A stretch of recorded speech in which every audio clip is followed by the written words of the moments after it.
Good evening, everyone. I'd like to call the meeting to order at 6:08 p.m. and recognize that tonight's meeting is being held on the traditional territory of the Snuneymuxw people. I'd also like to recognize that Trustee Barron is on conference tonight with us, so she is here. Hi, everyone. There you go. We have no transfer of items to the open meeting agenda. Any additions, deletions, or changes in order? Seeing none, I'll seek a motion to approve the agenda. Trustee Berzovich, Trustee Stanley, all in favor? Thank you. Announcements and reminders. September 3rd is the first day of school, not the 2nd. School is open for students that day. September 4th will be our opening education committee meeting for the next school year. September 11th will be our business committee meeting, with our regular board meeting following on September 25th. We have a presentation this evening. So I'd like to welcome the NDSS Environment Committee to join us. Welcome.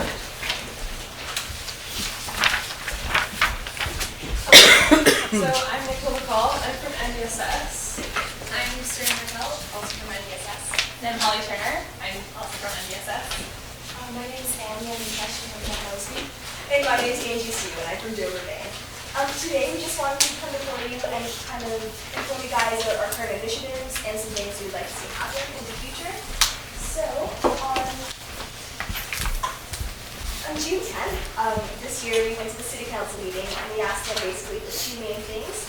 We asked for the establishment of a Youth Climate Action Network advisory group that works in tandem with the city by way of like a part-time coordinator within the city, and we also asked to investigate the feasibility of free bus passes for youth under the age of 18. We believe that the former item would be best kind of situated to have a more structured citywide campaign for ecological conservation, and this was a group that would kind of be able to connect youth to one another and advocate for them to become more active in the community in some ways, because we definitely noticed that in our age, people they don't know how to act, but they really want to make a difference in the world.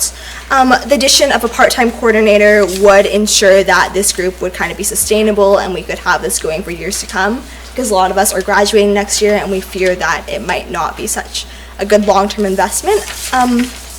The second item for providing free bus passes to the youth in Nanaimo, it would make a huge difference, impact within our schools and communities, since you would be able to kind of have these habits situated within you at a younger age, rather than, you have to take your car, you have to have someone drive you, and it's just kind of a better way to build lifestyle habits from a younger age. And it's also, we figured that it's harder for us to take the bus because you actually have to pay the money to take the bus. So if you made it free, then it would be so much more accessible for younger people. And when we presented these ideas to the City Council, they asked us for our delegation to make a similar presentation to the Regional District of Nanaimo and the SD68 School Board, which is why we're here before you guys today.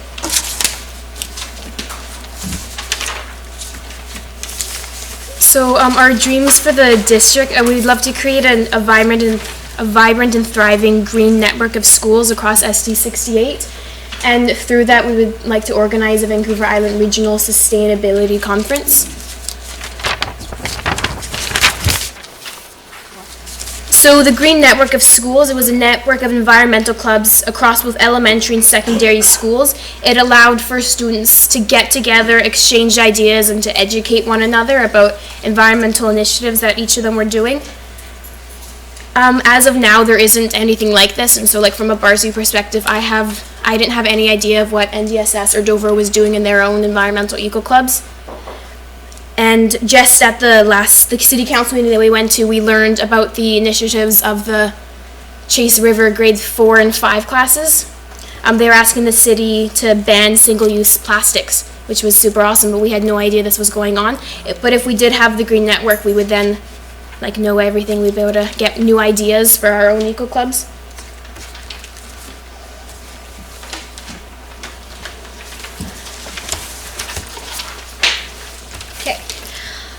This last April, students from NDSS went to the 7th Annual Vancouver School Board Sustainability Conference. The Catalyst Conference brought schools across Vancouver together to educate youth about climate initiatives and spread awareness about climate issues in Canada. The conference was titled Catalyst to describe the intention to spark the conversation and hopefully be the catalyst of change. We hope that through the Green Network, we can build our own Catalyst Conference. We hope that with your participation, we would be able to create our own Catalyst Conference here on the island in the school district to bring together and educate all the different school clubs. And it was really great to see there, and we thought we could bring it back and really celebrate the sustainability initiatives that we already see in our school today, like some that are listed up there.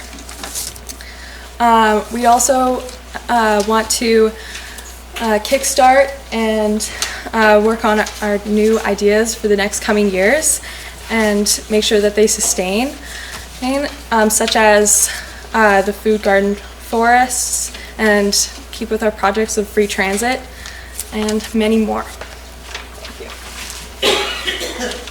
So we've also come here to request an annual budget of $2,500 for the next 2 years.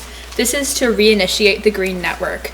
The money will go towards hosting meetings, which includes providing buses, teacher releases, things like that, regular expenses that would come with reinitiating the Green Network. It would also include further educational trips, maybe to go do beach cleanups with large groups, things like that. To make sure this group continues for years to come, we are asking for a part-time coordinator within the city. They can help us organize events, raise awareness, and help promote youth involvement. Many youth say they want to take action, but they have no idea how. This group would give them opportunities to make a difference in their communities. So that's working with the Youth Council initiative in the city for climate action.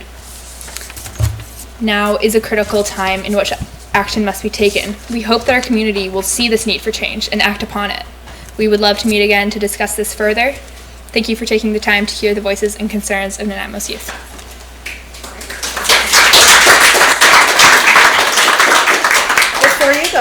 Before you all sit down, there might be questions. Nobody had their hand up yet, but you never know.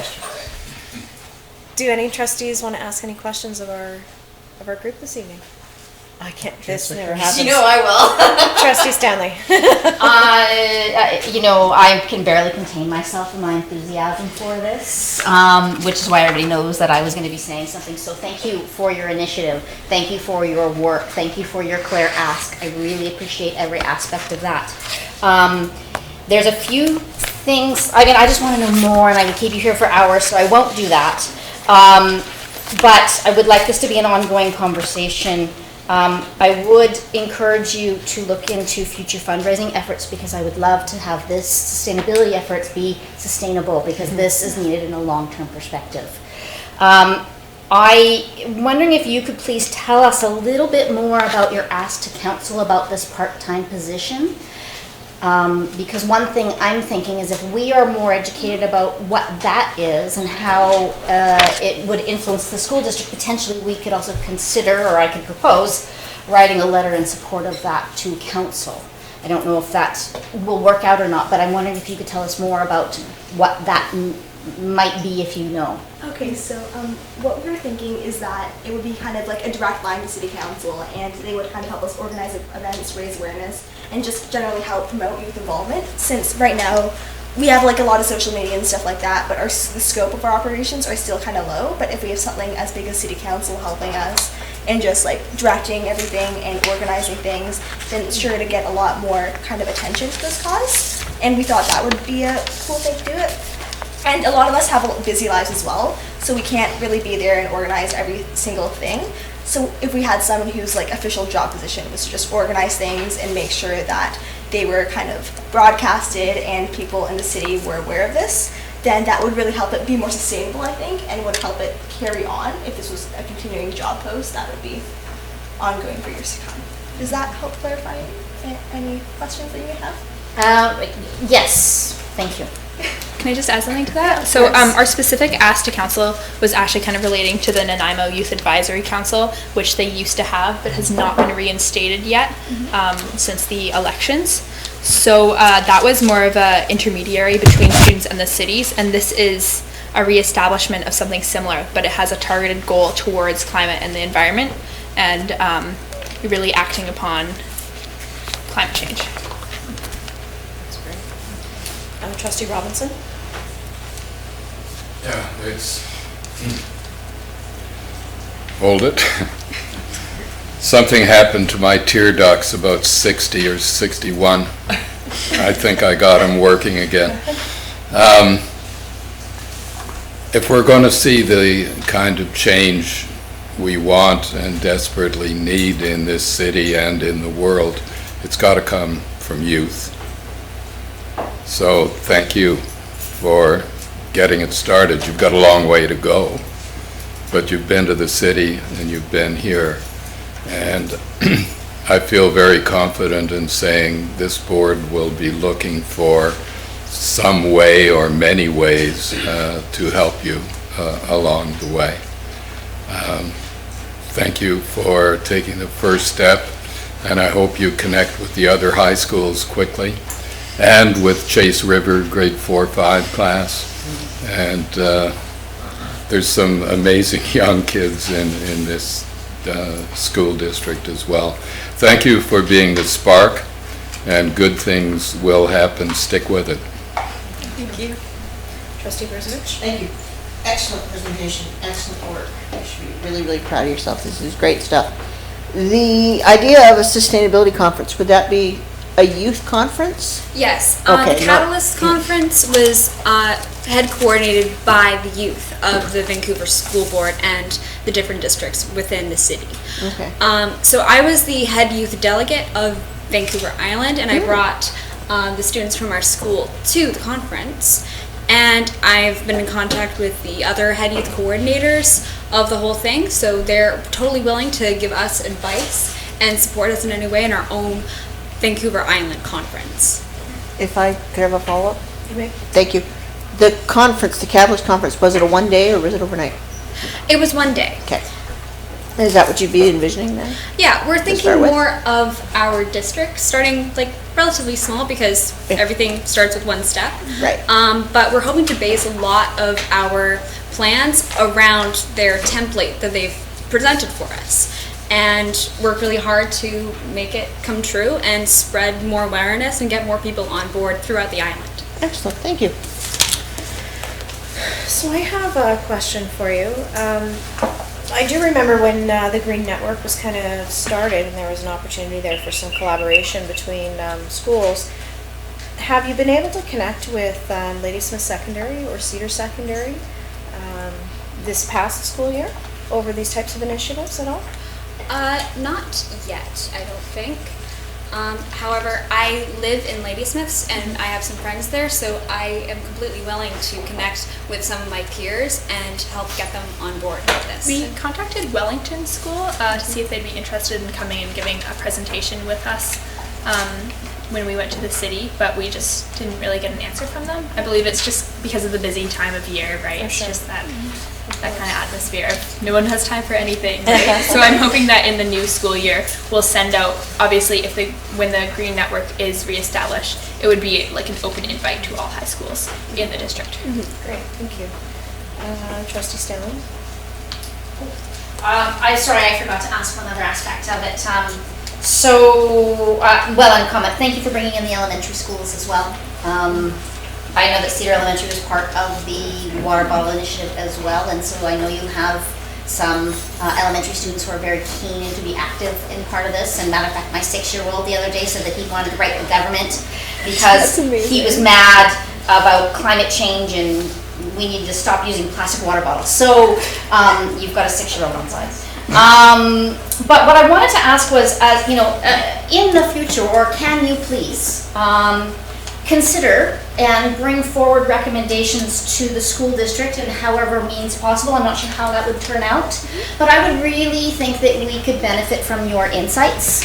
And maybe that would be part of this process, but on how it is that the school district become more sustainable I would, we are working, forward on that in regards to our strategic plan, but you have experience and perspectives and keen eyes, and I think that we would be remiss not to try to learn from that. So I will put that request out to you.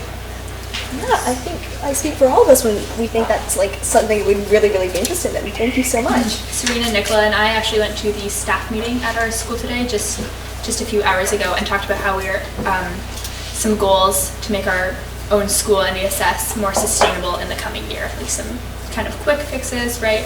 More recycling bins, that type of thing, and also some long-term goals for the new school that would be built. Thanks. So we'd love to brainstorm with hopefully the Green Network about goals for the entire school. And collaborate with as many people as possible. Yeah. Trustee O'Neill? Thank you. This has been a great presentation, and I would be remiss if I didn't ask you about your other ask that's at the top of this slide, which is your budget. And we deal in the world of budgets here as trustees. I wondered if you could tell us what you see as some of the big cost items in your budget, what you plan to do with this money. So our big cost items, it's mostly all going towards hosting the meetings, right? And then any leftover money from that would be into the funds that go towards facilitating transport to things like cleanups, any initiatives that we have in there, any teacher releases, as we probably need some teachers to come with the meetings to kind of facilitate that, students getting to from, right, and the actual activities that would go on within the Green Network. So, providing food at the meetings, providing a location for the meetings if we couldn't find one that would be free for us, that kind of thing. Thank you. Trustee Barron? Yes, thank you. I just wanted to share because I'm not there and you're not able to see the big smile on my face. But I wanted to share that I'm so thankful that you've come and done this presentation for us. I'm so thankful for all the work that you're doing. And I believe all the questions that I had have already been asked, but I just want you to know, since I'm not there and you can't see my head nodding and my smile, that I appreciate all the work that you're doing. I'm looking forward to this conversation continuing, and I'm happy that we're having all these discussions. So just a big thank you. Trustee Higginson? Thanks. Thank you for your presentation. It's great. It's clear. I too am glad that you had a clear ask. When you were at City Council and you talked about the free bus passes for youth under 18, was there any direction from them on how we could support you in that request, or is there anything that you would? You've got your two asks there. Is there anything that we should be doing to help you in that? They seem to respond very positively to it. We had one, I'm not sure what they're called. One counselor actually said that he fully supports it, right to our faces, which was really great to hear. And they actually advised us to go talk with the regional district of Nanaimo. We're not quite sure what that is. For me?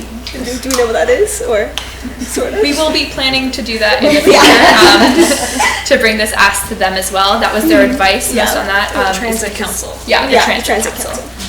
Because that's obviously something that they deal more with. And then there is apparently also a meeting being held about looking at the fares and changing them, and maybe and that they would want to bring this ask to that meeting as well. And so that might be something that if you, if all of you guys wanted to maybe write some kind of letter of support for that meeting, for that initiative, that might be something to look into if you're looking to support this cause. I just have a follow-up on that.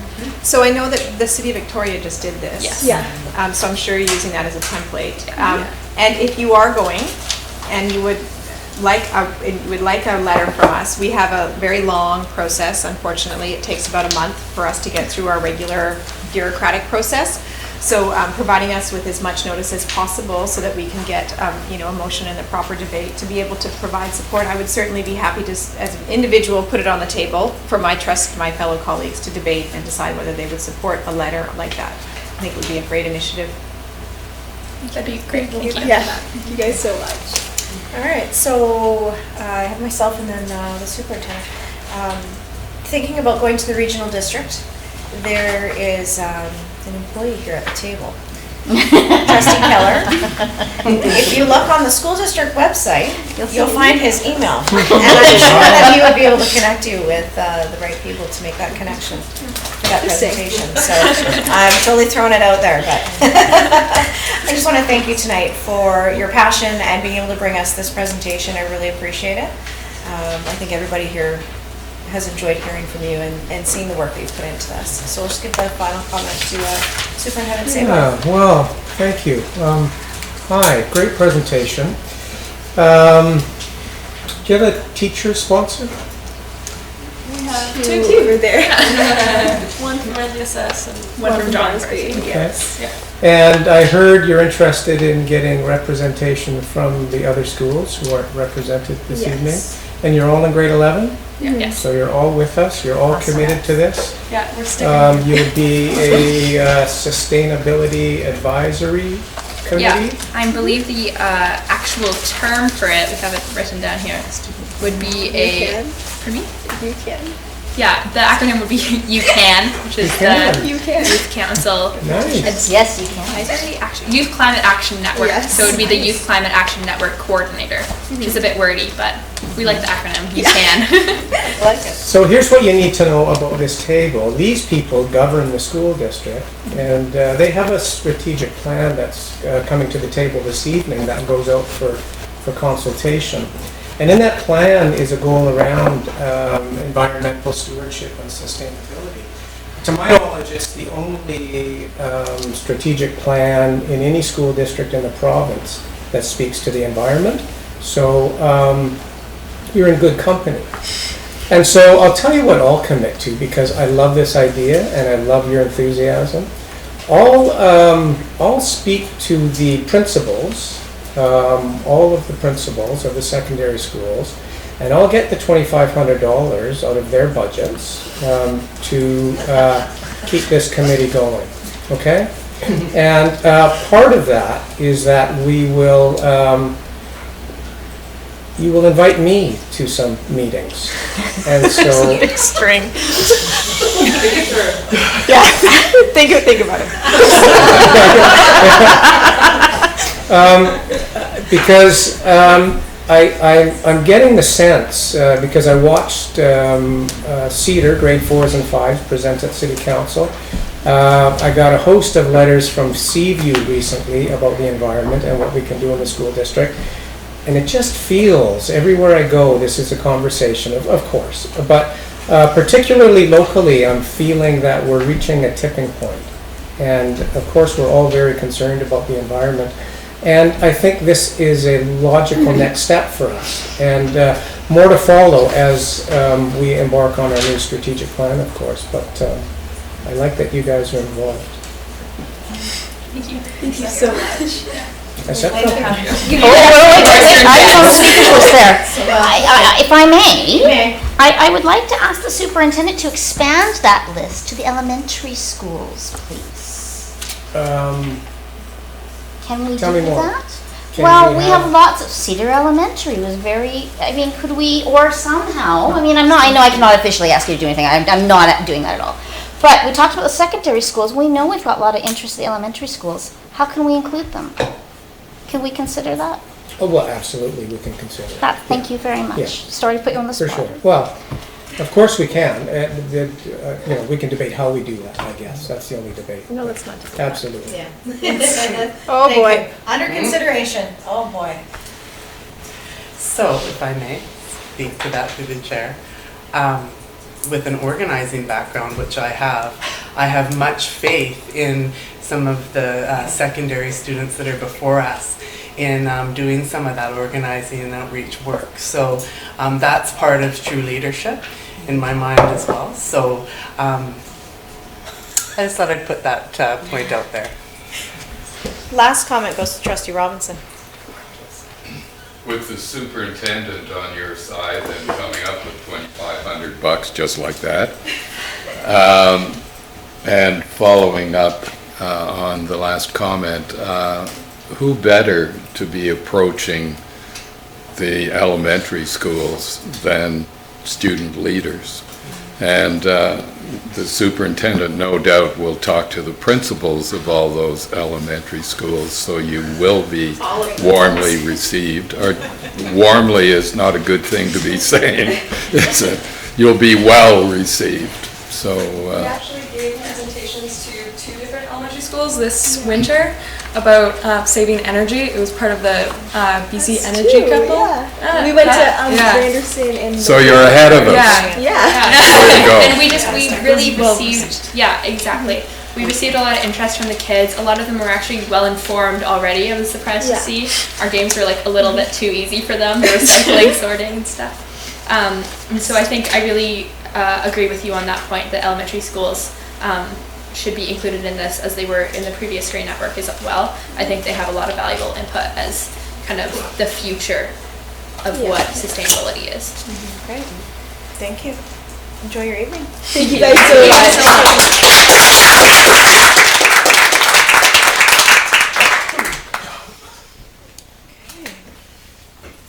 Just give me a chance to head out here. I need to secure our board.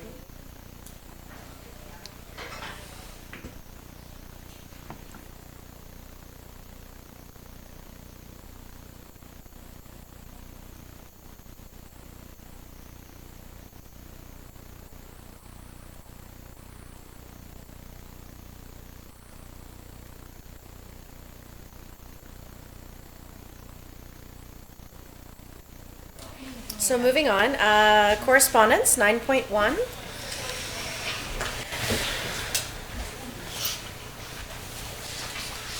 Okay, so just before we move into motions, I'm just going to invite Trustee Stanley to let us know how she would like to vote on the motions. Pardon me, sorry, Trustee Barron. Sorry. Let's do it. I'm looking at multiple things here. My apologies. Trustee Barron. Yes, thank you through the chair. I just wanted to clarify then, unless I state otherwise, I'm voting for. Okay, thank you for that. All right, so 9.1, T. Bennett, that the Board of Education of School District 68 refer the above correspondence regarding academy to staff for response. Is there a mover? Trustee Brozovich, second. Trustee Stanley. All in favor? Thank you.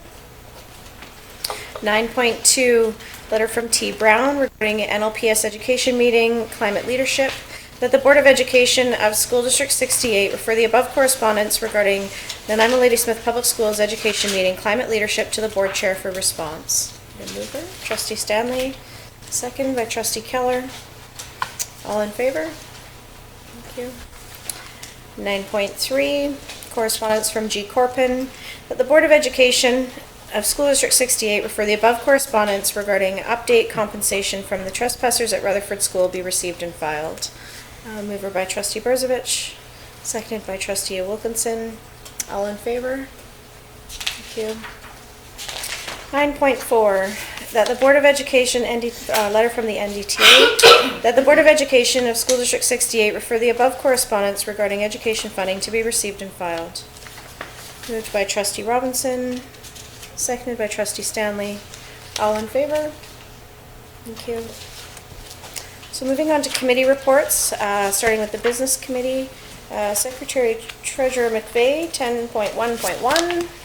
On page 27 is the board's draft strategic plan, and coming out of the Business Committee, there were 2 motions. I'm happy to read them.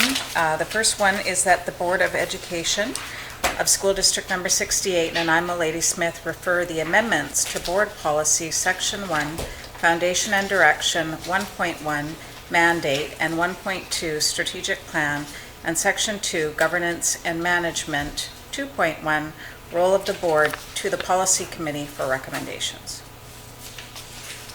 Moved by Trustee Higginson, seconded by Trustee Brozovich. Is there any discussion on that? Nope, seeing none. Call the question. All in favor? Thank you. And then the next motion is that the Board of Education of School District Number 68, Nanaimo Ladysmith, pursuant to Section 1, Board Governance, 2.1, Policy Development, engage in a public process of consultation to obtain feedback on the new draft strategic plan. Moved by trustee Brzovic, seconded by trustee Higginson. Any discussion? Trustee Keller? Just a question, following our presentation by the group from our secondary schools, I'm wondering specifically if we would engage with that group through our public consultation process, if that's something that we would envision or we could do. Yes, specifically. We can send an invite out, as we would with all of our students. Okay. Would be invited to participate in that process, so they would be covered under that.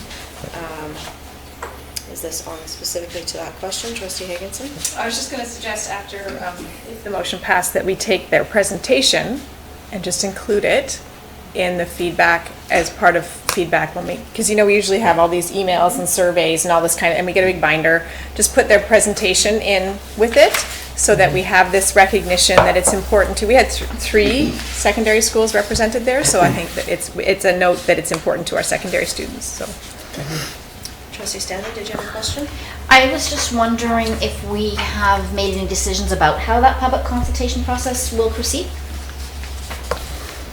Not at this point. May I follow up? I'm wondering if we're planning something, online / like thought exchange. I think that is an easy access process that seemed to result in the most engagement, so I'm hoping that something along those lines is being discussed or considered. So perhaps I could invite Mr. Burgos to share with us what his plans are at this point? Okay, sure. Through the chair, no pressure. I had a conversation with Superintendent Saywell this morning about what this potential strategic plan engagement would look like, and so we will do the typical sending it out to the staff and to the community, and giving them a link to the document itself, letting them know that it is a draft document, and that they could provide their feedback. I've already created the website, and I'll make it live after. Well, depending on tonight's decision, but it will go live, and what it'll do is it'll give a little background, and then it'll also give a link to the document, a way that they can contact the districts via email, for example, or mail, if they choose to do so. Haven't thought about thought exchange, simply for the fact that we want to just give them the document and have them take a look at it. Thought exchange might not be a way to go in that situation, because simply we just want them to say, or to tell us rather, what they feel about the document. And maybe email is best, however we can do it some other ways. That's just the initial plan right now. We typically go 30 days, but because of the summer break and the next meeting, we have more than that. We'll have well over more than 30 days to consult. But we will start that right away, so as of tomorrow morning, we'll put up the information, and then I believe it's going to the policy committee sometime in September, the feedback. Thank you. Trustee Higginson? And I'd just like to have a request that we send a direct invitation to all of our partners to provide us feedback if they would like to, maybe with a link to anything that we have, if it's in there or not, if it's part of it. I was just double checking what we... Yeah, just as part of our plan, I think it would be nice to invite them directly to provide feedback. Okay. Any further discussion on the motion? Call the question, all in favor? Thank you. 16.1.2, trustee Brzovic? Thank you. That the Board of Education of School District 68, Nanaimo Ladysmith, asks staff to review and propose a reasonable equity solution for both trustee remuneration and benefits, including retroactive considerations. Okay, seconded by trustee O'Neill. Any discussion? Okay, seeing none, I'll call the question. All in favor?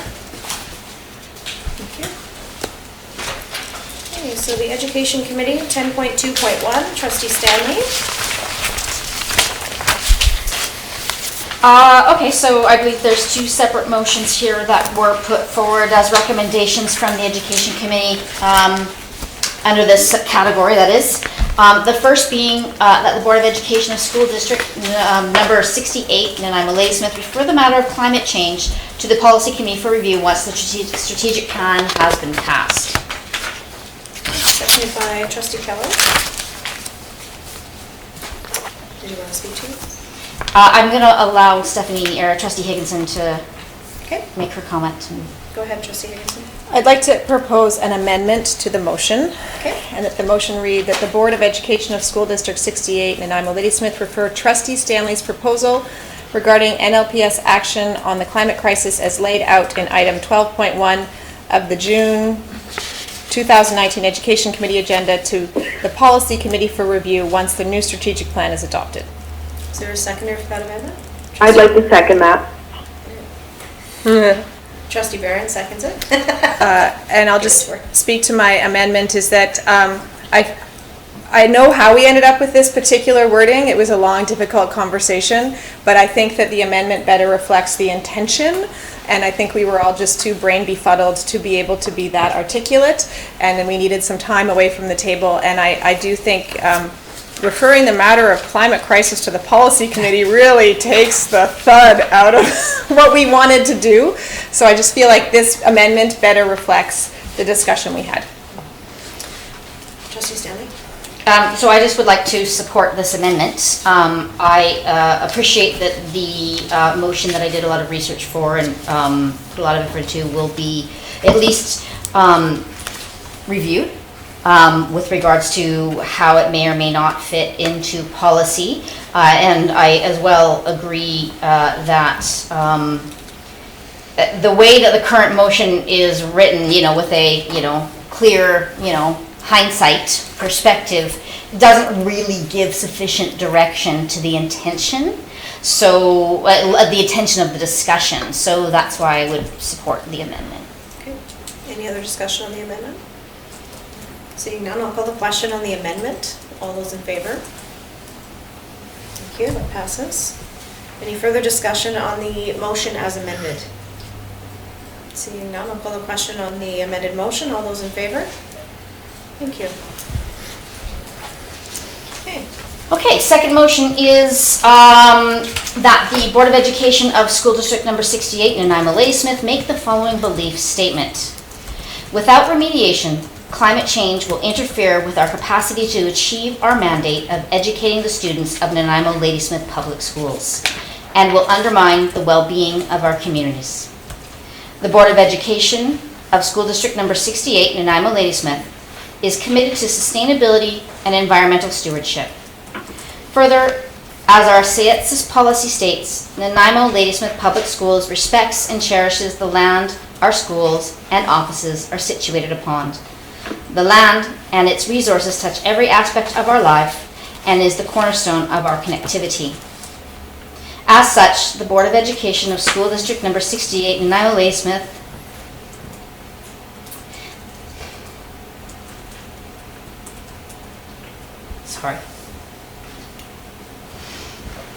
believes it important to be an active part of the solution to our current climate crisis. Thank you. Seconded by Trustee Higginson. Was there any discussion on the motion? Trustee Stanley? I'm going to do my best. Wow, I wasn't expecting that. Okay, so we all know how profoundly I believe that we must not only react to the current climate crisis that we face, but we must also signal to our community that is incredibly important. I have such strong reaction because I have spent years researching the science. I have taught about this for, actually I don't remember, since 2011 when the first paper came out that said that we were facing irreversible climate change as of 2025. We now have 5.5 years to act.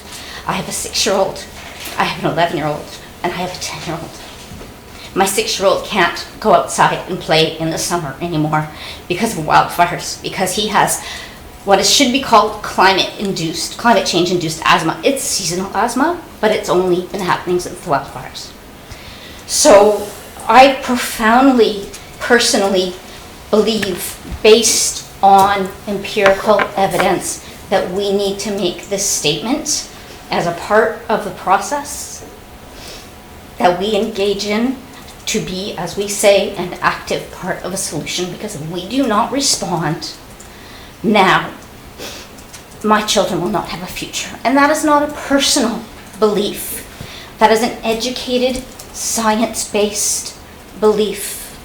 It is written in the Intergovernmental Panel on Climate Change reports, where they lay out the trajectories that our planet faces if we do not address climate change and if we do not address our greenhouse gas emissions. So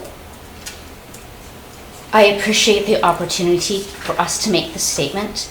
I hope we all support it, and I hope that we commit to doing what we need to do for our, fundamentally, it sounds dramatic, but it's accurate to say that our children's future. Thank you. Any further discussion? Okay. Call the question. All those in favor? Thank you. 10.2.2, Trustee Barron will be speaking on Education Committee venue change. So thank you through the chair. Should I just go to reading it first? Please. Okay. That the Board of Education of School District Number 68, Nanaimo Ladysmith, requests that staff provide a report at the September 2019 Education Committee meeting outlining costs and community engagement considerations pertaining to holding Education Committee meetings physically in schools. Do we have a seconder? Trustee O'Neill? Do you want to speak to it, Trustee Barron? Just a couple of sentences. This request is being put forward in order for us to better understand what would costs and considerations should be considered in any decisions that might be made by the board to physically hold board meetings in schools as a means of better engaging with our communities. And so that's just an attempt to get some information to decide how to move forward. Okay. Any further discussion? Trustee Higginson? Thanks. I'm wondering if, Trustee Barron, maybe you can answer this. Is your intention that we would continue to live stream those meetings that are remote? Thank you, through the chair. That's a good question. Those details could be discussed by the board based on information that's brought back by staff. My intention is not one way or the other. I would like to see the costs associated with having it, and in that way we can make decisions as to whether we feel that that is a good way to move forward or not. Okay. And can we also, in outlining costs, I don't know, it's not clear enough in here to me, hear from staff what they feel about the possibility of moving as well? Maybe that's in there in costs. We talked about it a lot in our discussion, but I don't see it reflected. This is in the motion. Just hearing from our staff their feelings about moving, and that would include staff that may be hosting a meeting. You know, how does a school principal feel about actually hosting a meeting? So I just would like that as part of the review. Okay. So would that... It doesn't require an amendment, I don't think, I feel. Yeah. No amendment required, just the intention for staff to understand. Does that help you, Trustee Barron? Thank you. Yes, I feel like a lot of those discussions can also be had once information is acquired with staff, because this would be a discussion with staff as well, based on the information provided. So, okay. Thank you for bringing that up. Thank you. Anyone else? Seeing none, we'll call the question on the motion. All those in favor? Thank you. Passes. Okay, so moving on to section 11, senior staff reports. 11.1, I'd like to invite our Manager of Occupational Health and Safety, Will Dirksen, to join us.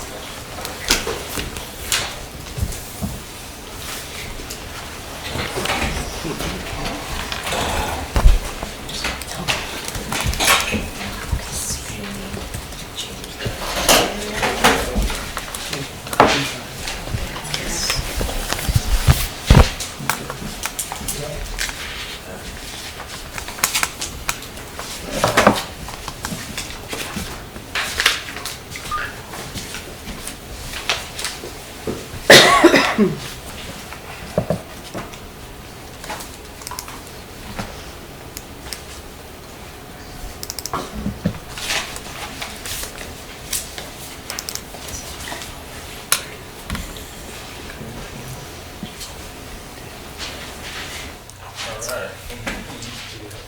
Yes, Oh, please. it's not working on that.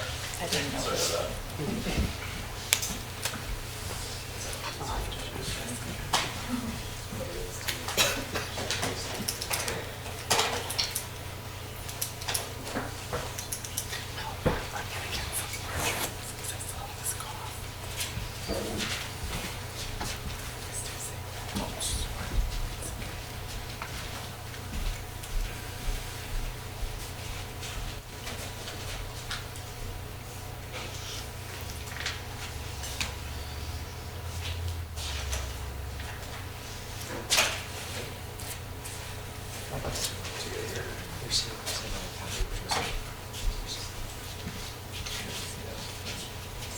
Thank you very much.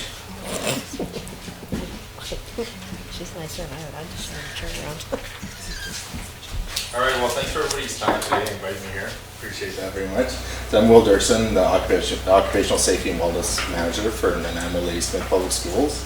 And today I just want to talk about our emergency preparedness system and how we're doing, and kind of a show and tell actually.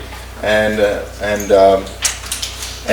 just the main thing actually I want to get across today is that we do have SEMP plans, so there's school emergency management plans in all of our schools. And each one of these plans also have site-specific plans that each school has. So they've developed site-specific plans that they do every September, and then we have it all amalgamated here to have to use in our system here for emergencies. And we utilize BC ERMS, so that's the BC Emergency Response Management System, and we practice and improve regularly. We're continuously doing our risk management cycle and doing drills and practicing. First of all, I just wanted to bring your attention, you likely have seen this poster. It's actually it's basically wallpapered throughout the district, so I hope you've seen it. But it's really good to know because there's some really important lexicon that everybody should be aware of. And it's what we try to do is boil down our emergency response into simple, clear language. And this is the all hazard response language that we use. First of all, just to have it simple and clear, so everybody knows what to do. It's actually they're actually verbs. They're just action words. It's what we do. So it's not fire drill. It's evacuate. So, and we could evacuate for a number of different reasons. But in this case, the first one's evacuate and used to move people out of the school when the hazard exists inside. And then we would take a roll call and make sure everyone's out safe. Right? So we practice that regularly. Then there's lockdown, which when there's the hazard is actually inside the building, and then we would go to the nearest safe area and get lock the doors and get out of sight lines. We practice that regularly. Drop, cover, and hold on. So that's what we do in the event of say if there's an earthquake or loud explosion, something like that. So it's that drop, cover, hold on, wait 60 seconds or until the shaking stops, count another 60 seconds, then evacuate the building. So again, clear and simple language. Hold and secure. So that means when you see hold and secure, it actually means it's security is what I think about. Hold and secure, think security. And there's actually a person that's a threat outside of the building. So we would in that time we would lock all the perimeter doors and close all the blinds, and we would be business as usual inside the building. The next all hazard response is shelter in place, and that's when there's natural, think of shelter, you want to protect yourself from the environment. So it could be a windstorm, it could be a bear sighting, it could be actually an overturned semi with chemicals in it. What we're doing is we're protecting everyone inside the building. and we brings people inside. Room clear. That's when there's something happens in a specific classroom. The most automatic room clear is when someone vomits in a classroom. You want to get out of it, right? But another one could be a chemical spill, or even a student that's acting out for some particular reason. We want to have a plan and clear language to room clear, and that's what we have there. So those are the 6 all-hazard responses that we use in the district, and it's nice because when the heat of the moment, you want to have a plan that's easy to follow, and that really is really helpful. I was just at a shelter in place just last week, and the teacher, not the principal, but the teacher helping, was so helpful to have that shelter in place plan right in place, and when it went out through communications and we through social media, we were able to get lots of all the parents knew right away what happened, and it was really easy to communicate that way. School drills. So on this same poster, we for drop, cover, and hold on, we do the Great BC Shakeout every year. We do 2 drills a year on top of that. Fire, we do 6 drills a year as per the fire marshal, 3 in the fall and 3 in the spring. And then we have a shelter in place, we review that, and hold and secure, we review that. Tabletop exercises, it's hard to practice those ones, but it's really important everybody knows how they work. And lockdown, we do 3 drills a year. Within those drills, we do 3, this year we did 3 district-wide drills. So in those 3 district-wide drills, we activated our EOC, our Emergency Operations Center, and I'm going to get into that a bit more as we go on. When I say BC ERMS, it's the British Columbia Emergency Response Management System. So you can see that pyramid shape icon there. It starts with the site operations and during an emergency, and then it'd be in the Emergency Operations Center level activated, and then the regional level activated, and the provincial level activated. So you can see how that's how the BC ERMS model is used in British Columbia. And we operate under the emergency management cycle, where we plan and prepare, and we do our response and recovery, and we're mitigating all the time, trying to prevent and be prepared. These are the 4 agencies that we work with if at the emergency command location at a school. So for example, if we have an issue at a school, we know right away we're all using BC ERMS. The fire department commander would have a green vest on. I would know that's an instant commander, and we could work the situation that way. So we're all talking the same language.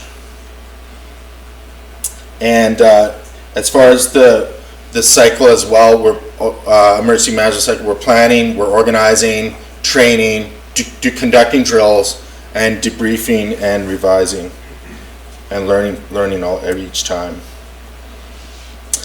Something we've developed in-house, and I wanted to, is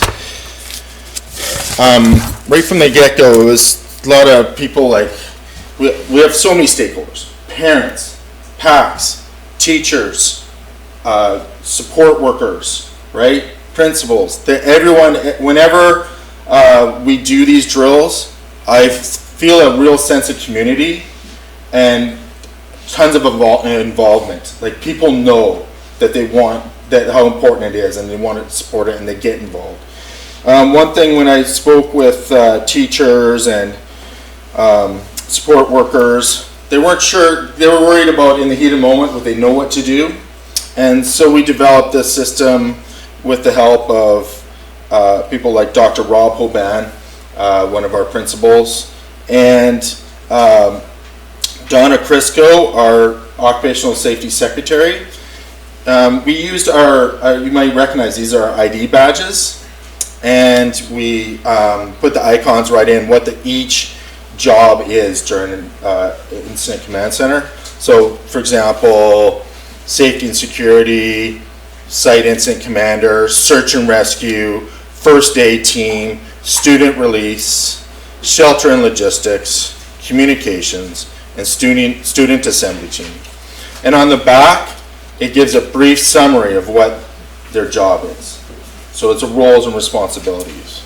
And feel free to pass that around if you like to look at this. Thank you. It's something we're proud of.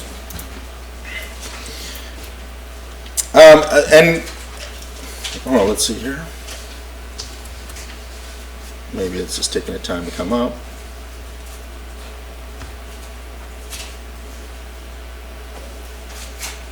Well, the next picture, maybe it will come up on the screen, but it's actually a big tarp shelter, that 40 by 60 tarp shelter, that what we do is we practice using soccer goal nets, and we kind of clamshells 2 soccer goal nets together and put a 40 by 60 tarp over top, and then we push the soccer nets apart. And when we push the soccer nets apart, it makes a sizable MASH tent that you could fit like 100 people into it. And maybe if that picture comes up, I can see it clearly on my screen, by the way. Oh, you can see it kind of coming up there.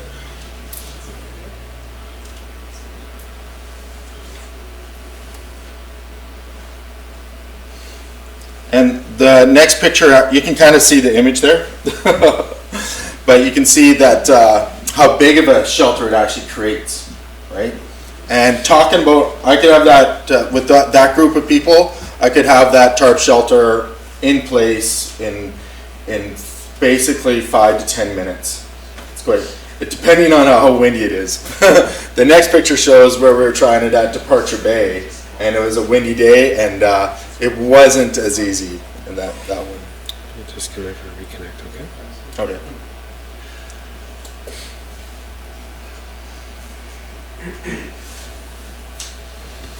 A lot of the information I'm sharing with you here today is actually, we use the Emergency Management Planning Guide that's from the Ministry of Education, and feel free to have a look at that. Right here.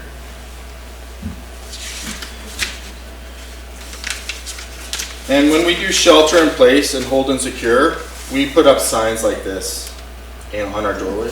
So for the parents that are watching today, I really think it's important to know that when we put up the hold and secure, we don't necessarily know what the threat is, so we can't release the students to anyone. No one's allowed in or out of the building at that point. When it's shelter in place, so it's a natural hazard like a bear or something, yes, people are welcome in. We want to protect everyone. But if you see this sign, hold and secure, that means no one's allowed in or out of the building. So we may not even know the full details yet, so we just have to be really patient. One of the cool things that we did with parents just recently at McGirr, and I was so appreciative that there was so much support, because it wasn't easy. We did practice a release to parents, so a student reunification, which is, it might sound easy, but it's not. When you have 500 students, and so McGirr really stepped up, and they had a student assembly area, and then had all the parents actually went to signed in, and then went to the release station, and then they were reunited, but they had to show their ID badge and make sure that the school knew who the students were to release to safely. It had to be the right person. So it's really important to do that. Here's another picture of an emergency tarp shelter. This one's tied to a fence and put over a vehicle. Because you guys all know it's rain, it's inclement weather. It's not easy. So this next picture actually is one of my predecessors, Russell Roy. I invited him here a few months ago, and at our QP Pro D Day, and there was our support workers came in droves. I was really impressed. And he did a presentation on how to do search and rescue. So that was really well received. We did some actually fancy cosmetics too to simulate realism.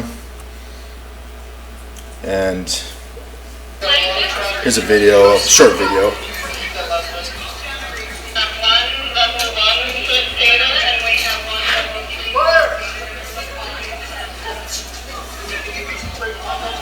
You can see the worker involvement in emergency preparedness through this video for sure. Be careful. Don't drop me. WCB won't cover if you drop me. Hey, will WCB cover me? Just don't drop me. Come over. Come here. We need help. This guy's heavy. Get in here. Don't let this side get my stuff in.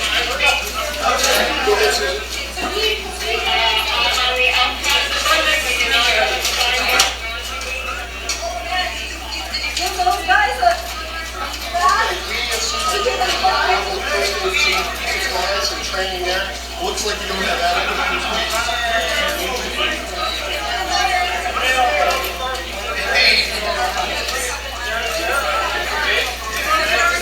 so this guy. I'm worse than that person. I told you we get you. I'm worse than that. I told you guys. Hey, they're fixing that head. I do. Get that nuts back. It'll be wet, man.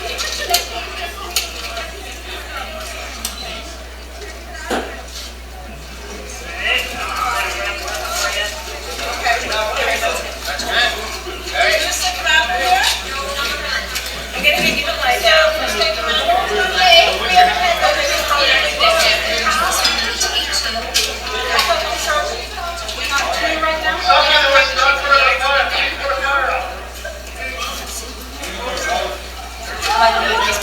So at this point, you have 4.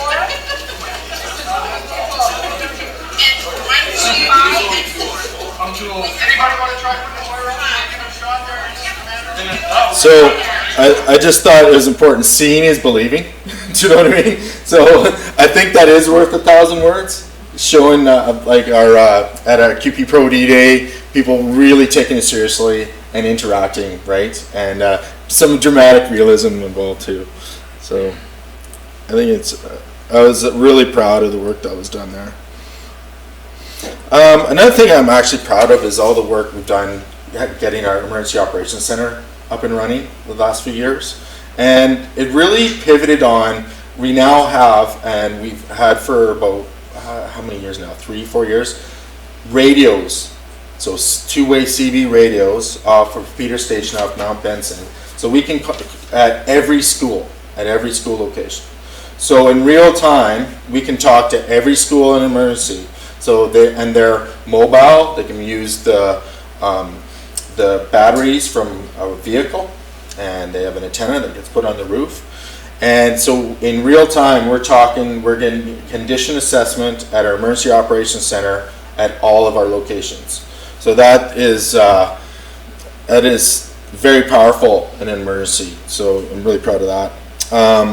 So we do have an Emergency Operations Center that we've practiced putting it in action in this location in the board office, and most recently we practiced it over in our stores room, one of the most seismically strong location in this area, and it worked really well. We had employees stepping up, very professional, answering the radio, building the situation board, so we were able to ascertain the condition of all of the schools during that time.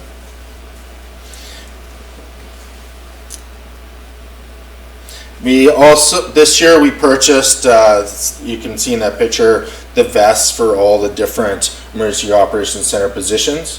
So that is one thing we invested in this year to make the EOC meet the BC ERMS, BC Emergency Response Management System. And that picture shows actually The situation board, we have as the radio calls come in, there's lots of logistics involved, and we have a sheet for each call-in that we post underneath the pre-positioned school names under family of schools. And then if the school's okay, it has a big green circle and a check mark. And if we practice if there's a situation at a particular school, we'd have it in red, so it would stand out. Because when you have 40 locations, so let's do it.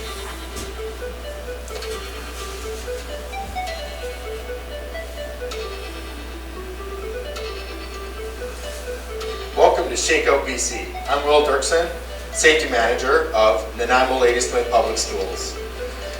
Because we reside in a seismically active area here on Vancouver Island, we simulated an earthquake and practiced our response.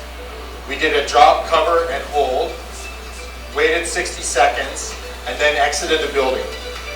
Our floor wardens did a roll call to make sure everyone was out safe. After our evacuation and when everyone was out safe, we set up our Emergency Operations Center. We received calls from all the schools in the districts via radio, where in the DAC, we had set up an antenna and radio communication, and we had a situation board where we knew the status of all schools in the district. We simulated a variety of different events and practiced how would we respond to those events. By practicing over and over, we get better and build our resiliency. In a major event like we drilled today, the community is going to have to pull together. And speaking of community, we do through the safety office and human resources, we do take part. Let me make sure this doesn't roll or anything. We take part in community meetings, like emergency preparedness meetings. So just last week, we were working with the regional district of Nanaimo, and during doing an assessment of emergency preparedness for the whole region, and that was a really informative session. Actually, lots of information on climate change, to be honest, how it relates. Also, we've been meeting regularly with the Ladysmith, the village of Ladysmith, and the Cowichan Regional District, because we're such a multi-jurisdictional area. And another really interesting thing we did this year through communications, actually, was through Student Messenger. During the last district-wide drill, Gabriola Island, we messaged all the parents through Student Messenger, and they came and did a student release to parents there as well. So it was a good activation of our communication system that way. But that's like a smattering of what we're up to, and I'm really happy to present that to you. Thank you. Thank you. Yeah. Thank you very much. I appreciate the presentation. It's one of the topics that I've been interested in, just to learn a lot more about how we manage emergency situations in the school district. And I'm just curious to know, like in a municipal setting, we report direct to EMBC, and I'm wondering how that works in a school district setting to activate the EOC and get a task number. Oh, I see what you're saying. Well, we can activate quicker than a EOC, like a city's EOC. We want to activate really quickly to ascertain assess what our condition is, and then we would be eventually reporting to that EOC through the community. But in the meantime, we're building, preparing for recovery as well, things like that. So we don't have to have a number ourselves. But we have been practicing with our IT department. They have a ham radio operator. So when we activate our EOC, we get Sean, our ham radio operator, and we contact Emergency Management BC Victoria. So we do establish communications.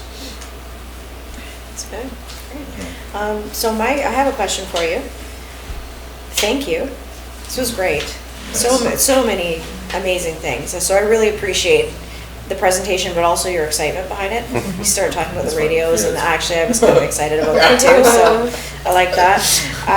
But my question for you is, and at first it comes with another compliment. Thank you for utilizing the largest elementary school for a parent. What did you call that? A practice return to parent? Yeah, the parent student release. Yeah, that was important. So I'm wondering, how long did that take? Well, first of all, thank you for your appreciation, but you know what? It's such a team effort. Like, like for sure, people step up when it comes to emergency preparedness. And yeah, if you can breathe that energy into it, that school stepped up, McGirt, and the principal and vice principal, and the teaching staff and support staff. How long did it take? Well, that was the first one we did of that size. I mean, Gabriola we've done before, and we did just recently too, and it was able, but we started at, I believe it was 1:30, and when the bell rang, when school was out, we still had another probably 50 to 100 parents still to process, and we just said, oh, we'll just. Yeah, but it's a good. But it really, it wasn't. We've done release to parents during real emergencies, and when we did those, a lot of times they were because we relocated to a local pre-planned location, and then the parents come in more in staggered, not in a big, like this one they knew was happening, so there was a big lineup before the emergency happened. So is it a fair test? Yeah. Not necessarily, but such a big school, it would be a challenge, big challenge. Awesome. Yeah. Thank you for that. Yeah. Trustee Stanley? So great presentation. I'm impressed. I'm relieved. These cards, I just want to tell you, I'm really impressed with them. So my background, as much as I talk about climate change, my background is actually in psychology, specifically trauma focused. And so I'm very aware that when we are in emergency situations, that many of us don't respond well to panic. And being provided with information about how to act in an emergency is so incredibly important and effective. And what I'm grateful for and what I want to say is that this is an incredibly protective measure for our staff to avoid PTSD. Because when we, in crisis situations, fail to act in a way that we think we should, we feel incredibly guilty and we feel like we're a sense of failure and we let people down. And so these, the organization that you've displayed, the jackets, these cards I love, but just the sheets, the graphic at the very beginning, they're such lovely, effective communication tools that I view from my psychology mind as protective measures for our staff should we be in that unfortunate situation. Because if we are, then the PTSD rates could potentially be really high as another fallout from an emergency. So I'm just very appreciative of the psychological preventative efforts as well as the physical or medical preventative efforts. Yeah, well, thanks for saying that, because actually when even doing the drills actually affects people psychologically. So whenever we're doing drills, I always tell everyone it's okay to fail. In fact, that's what we want to do so we can learn from it. So don't even worry about that. Like, have fun. I know that sounds awkward because it's not fun, but it's about learning, and so the people feel more relaxed on actually doing the drill. Because sometimes it's really tense. Everybody feels so responsible. What do I do? There's so much responsibility. But if we just keep practicing, it makes people feel more confident, and we just keep winning, and the spiral keeps going up, right? Our readiness for when it happens. Right. Yeah. Good point. Trustee Keller? Okay. I'd just like to understand a little bit better what our responsibility is for our students when it comes to a major, say, earthquake, for example. When the phone lines are down, cell phones aren't working, maybe for whatever reason parents can't get to the school. I'm just wondering what we do and what our responsibility is in that sense. Yeah, because there's so many different levels of potential. Like this year we did practice earthquake. We also did a district-wide drill on one of our most common is major windstorm. And then we also practiced interface fire, being ready for interface fire, which is also highly probable. For any one of those events, if there's bridges out, trees down, I could go on, it could be difficult, especially where we have schools that are more magnet schools, where the community is not directly surrounding them. That is one of the concerns. As far as working with the city on release to parents or to the Ministry of Family and Housing, that would initially it's just doing the best. If it's a major event, everybody's going to be doing the best with what they've got, right? And we're going to be the idea of looking after the children that need help in your area, knowing that your kids are being looked after the same by others, right? So as a community, we're going to all have to really pull together, and be strong that way. And it's going to be helpful having radios to know how everybody else is doing, right? But as far as the actual responsibility, of course we have a responsibility to do as a parent would, right? Local parentis, looking after the students during a major event like that. And if it's anything like I see when we do drills, people step up. I'm not. You just see it. It's community pulls together. Yeah. Any other questions? Great. Thank you, Will. All right. Well, thanks for having me. Thank you. Thank you.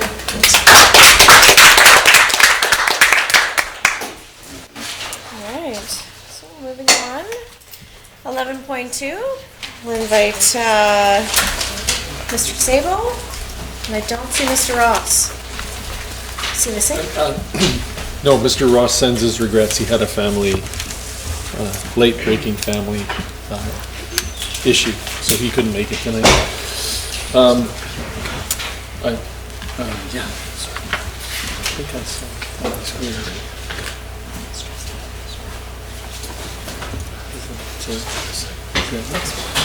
Hit F5 and then it should show up. F5.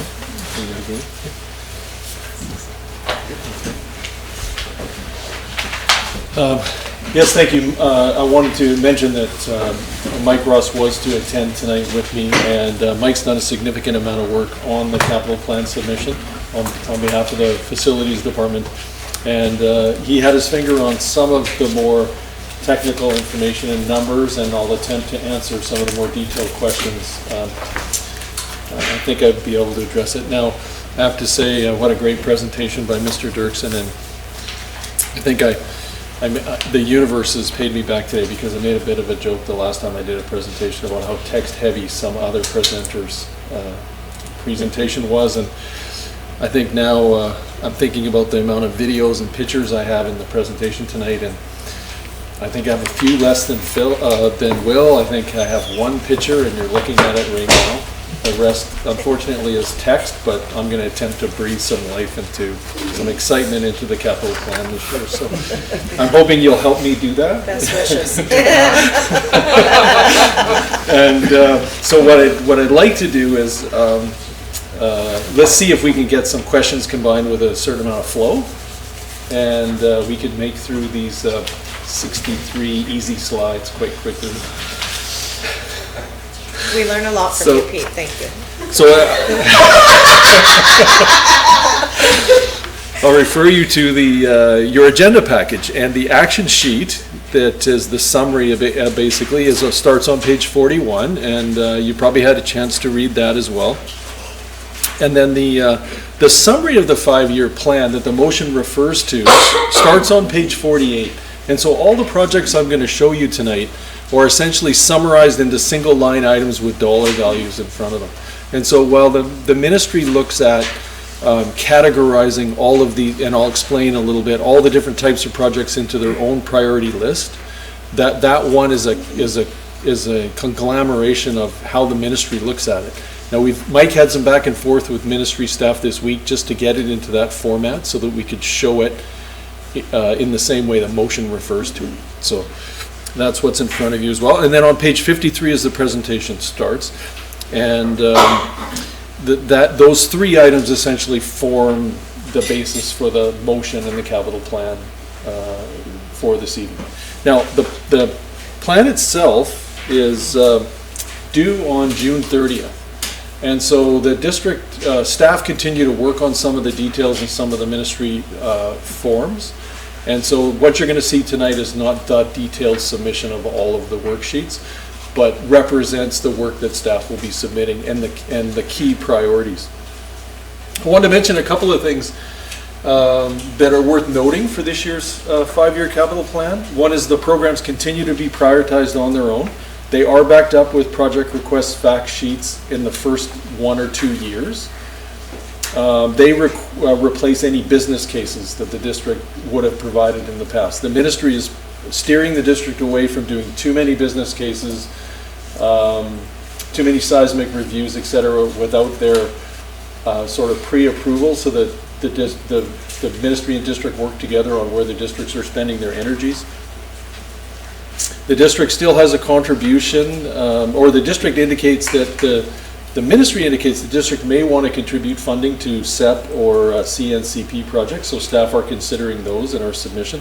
Typically, we look to provide some funding out of our annual facilities grant, and that has been successful in the past. School enhancement program, each year they ask for up to 5 projects, and I'll talk about that as well. Can we ask questions as we go? Please. Trustee Kelly. I was just hoping you could explain some of the acronyms for us. Yeah. Thank you. Yes. Anywhere you'd like me to start? CNCP would be a good one. Carbon Neutral Capital Plan. Perfect. Yeah. And there's a couple other ones here, if you don't mind. I guess it'd be the third bullet down. There's a few of them there. So Seismic Mitigation Program, okay. SMP, Expansion Program, EXP, and Replacement Program, REPL, and PRFS is a project request fact sheet. Thank you. And, my apologies, I forget how much of this sort of acronyms are used by the ministry, and we deal with them every day. So this year, staff have adjusted the school's capacity for our experience with the SCC. So it's based on the actual 2-year average class size for each school. So the ministry has a nominal capacity, and then they ask us to calculate an operating capacity, and in the past that operating capacity has been dictated how many students per room. And so we took this year they've allowed us to present our own capacity for each school, so we've taken the 2-year class size average under SCC, so under our own language, under the district's local language. So we've adjusted for that. It's not significant, but it does account for between 0 and 10 less students per school in some cases. One of the big effects in this year's I'll talk a little about is the seismic retrofit guidelines. The ministry's done a little bit more work, as has staff, and so we're understanding a bit more how the new seismic guidelines and code change is affecting our capital plan. There's a new program called the Rural Districts Program, which is essentially the districts can apply for funding with respect to demolition of buildings. So we have a couple of submissions under that to consider. One of the other items I'm going to talk about, and I might as well talk about it now, is the long-range facilities plan. So the long-range facilities plan helps guide the capital plan, and the majority of the guidance for the long-range facilities plan guidance comes from the last version of the long-range facilities plan. We have been working closely with George Farkas, the consultant, for the renewal of the long-range plan. So we've considered certain elements in this that we see playing out in the long-range plan.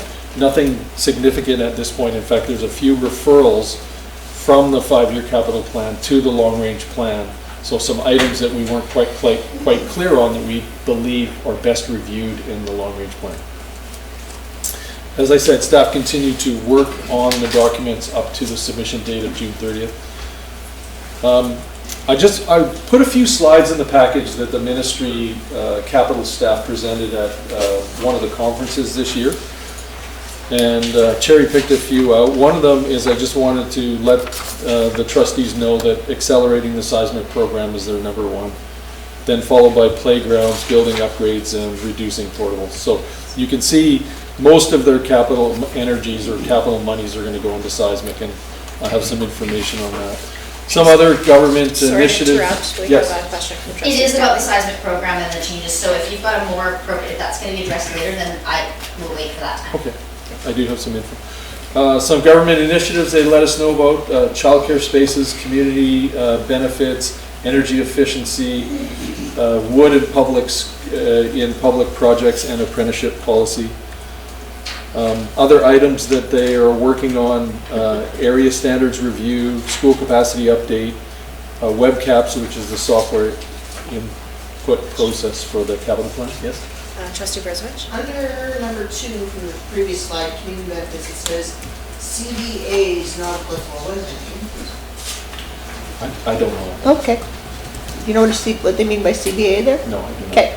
Yeah. Perhaps Carrie might be able to assist us. She'll be back momentarily. Okay.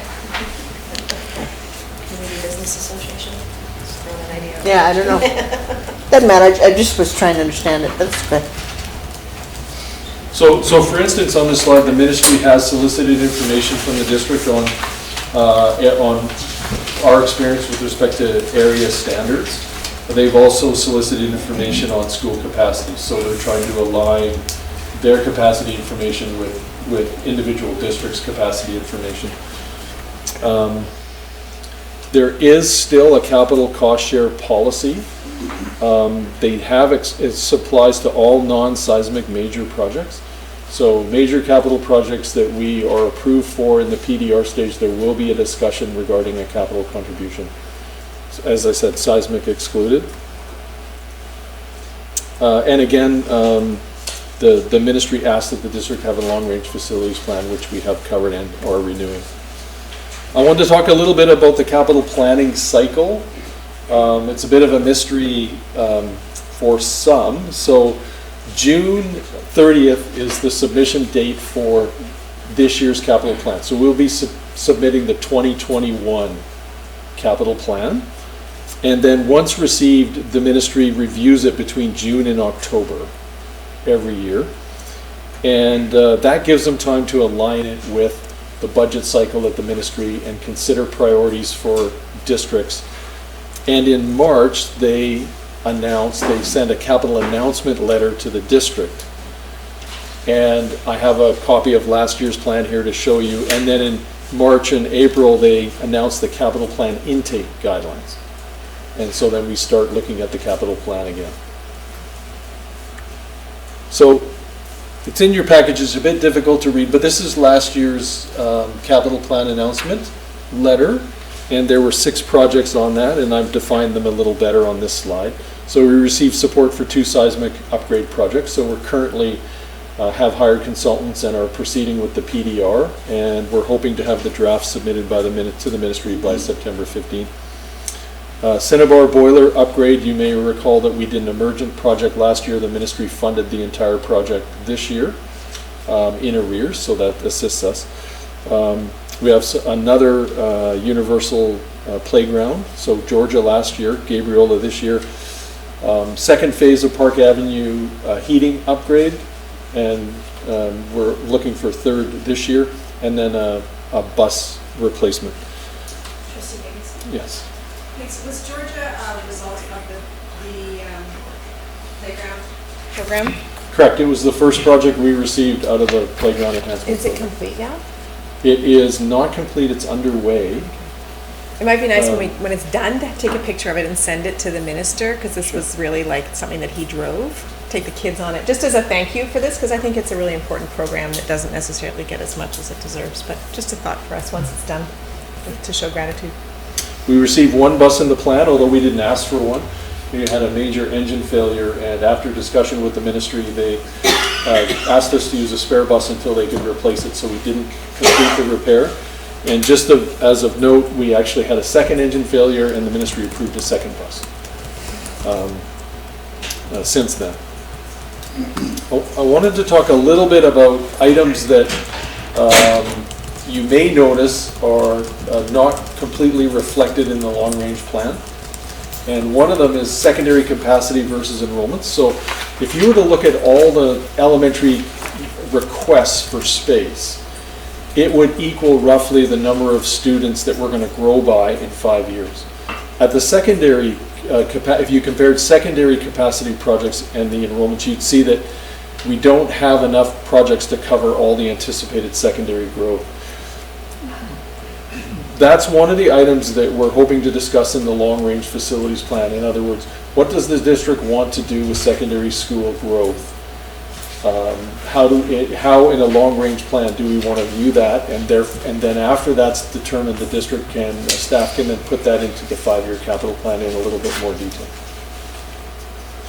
The other item is that this year we're seeing some growth numbers at Randerson Ridge, and there are portables at McGirr. And so you won't see an addition on McGirr or Randerson in the 5-year capital plan. This is sort of trending information now. And so we're referring that to the long-range plan for larger discussions about how we might address that, how we might address those projections in the north end, in a number of schools in the north end. Departure Bay growth. So we were showing some higher growth numbers in Departure Bay last year that are still in the enrollment projections, and it has to do with intake of out-of-catchment students. And so we've minimized or limited the amount of out-of-catchments, and those numbers haven't reflected properly through the enrollment projections.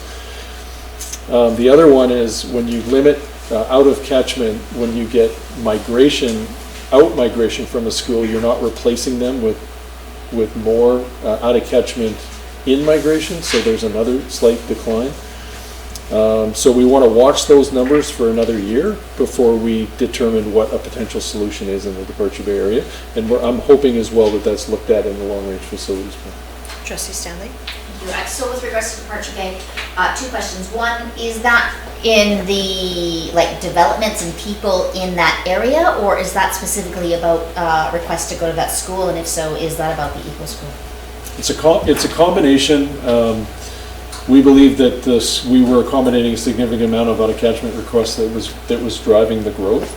Those have been limited at this point, but there is in-catchment growth, and we intend to ensure that we have space for all the in-catchment students. And so when we adjusted the enrollment forecast for what we think is going to be the result of the out-of-catchment change, the unknown factor is what the catchment growth is going to be. So we wanted to watch that a little bit more. Okay. The ministry calls in their capital submission guidelines. They basically invite school districts to apply for their capital, and they give us a number of categories that we can apply under. And so I'll go through each one of those categories, and I won't go into each project in a lot of detail. I'll try and spend more time on the higher priority list, but if there's questions about projects, I can answer those. So I wanted to let the group know. Before you move on, Trustee Keller has a question. Thank you, through the chair. So just trying to, maybe you could sort of explain to us sort of what our strategy is. Like, do districts just put out every project they can imagine under each of these categories, or how do they get, prioritized? And, I'm sure there's more projects by far than can be funded. So I'm wondering how these projects get identified and brought forward in the plan that we're about to see. I think I can speak to that question in each of the categories. Sure. And in there I'll talk a little bit about how the ministry's guidelines are reasonably prescriptive of what the district should ask for, and so they give quite a bit of guidance. The first category is the seismic mitigation program, and as you're now aware, that's one of the ministry's number one, and that means there's a significant amount of capital money. Previously, we had 5 schools in our capital plan, and those schools were either supported or more detail was submitted on them. So they've been reflected as our top 5 priorities at this time. Trustee Stanley? I was intending to wait till you finish this slide, but I do want to talk, my question is about the seismic. So the change or the prioritization of the seismic mitigation program, and basically, you know, before this change, which I don't fully understand, I understand the importance of seismic mitigation, yet I'm also very aware that sometimes it's not the most economically advantageous choice, because we may be making the structure seismically safe, but the infrastructure, the boilers, every other aspect of the school is outdated, and the costs associated with maintaining that structure in the long run is sometimes more than it is for a full replacement where you've got all new stuff and that new stuff will last longer, and therefore my understanding is that there can be very much an argument made that full replacements are a smarter financial choice because the maintenance aspect of, you know, maintaining new stuff versus maintaining old stuff. So, you know, my previous understanding was, you know, we always pitched or attempted to go for those full replacements. Under that understanding, that was before the ministry switch, or at least prioritization of seismic mitigation programs. So what I'm wondering is, do we ever get, or can we pitch full replacements under a seismic mitigation program because it's more financially, like a better financial decision? Or are we just going to have to accept that we're refurbishing old buildings with old stuff? Great question. The ministry's process, which the design process, so we will submit a priority for seismic, and they will take those priorities into account, and they run them through their approval process, and they'll determine which ones they support. So for example, they've determined that they'll support Solaire Elementary and Pleasant Valley Elementary for a project definition report. Now, they did so understanding that there was some pre-work done that we sent them, a seismic project identification report, which speaks to the pure seismic upgrading requirements for that school. Now, the ministry has indicated that they do not want us to reorganize, rebuild, do other work, as you've indicated, under the seismic program. They want to simply keep it to a seismic upgrade, understanding that they have to put the building back in an operational condition. So essentially they want to upgrade those two schools, doing only the required upgrades to complete that capital. Through that process, however, is the ability to discuss things like, can the students remain in the building during the seismic upgrading? If they can, what's the temporary accommodations required? What are the costs of those temporary accommodations? The district can also present options around different strategies for seismic upgrade, different phasing for seismic upgrade, and information around the cost of the upgrade compared to the replacement of the project. And that's where, through that design process for the PDR, the district is able to make that case with respect to the information. So the district is fully capable and has a process of addressing that through these design processes. And the ministry does work with us with respect to when it makes sense to replace certain systems, or when it makes sense to do certain reorganization. So, for example, in the process for the reconstruct or the seismic upgrade of Wellington, during the process it was determined that it was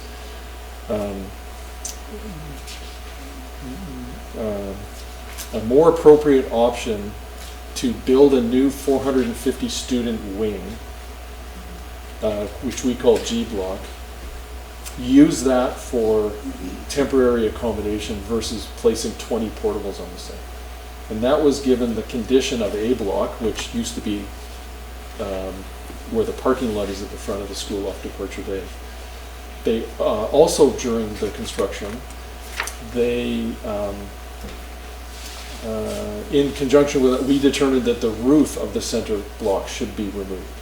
And that was at an additional cost of the project because of the weight of the roof and the cost of upgrading it. So we went to a wood structure. We took off the roof and all the pillars, and we went to a wood structure over top the center. So We have been through that process before, and the ministry still supports those discussions. Now, with respect to NDSS, That's what I'm asking about. yeah, with respect to NDSS and LIS, they have yet to be supported by the ministry. So, however, the district did do some business case work, and we did present that. We have presented it last year in the capital plan, and we'll present it again. We did a certain amount of work ahead of time. We did some business case studies, and in both cases, we believe that there's an argument to be made to replace both of those schools.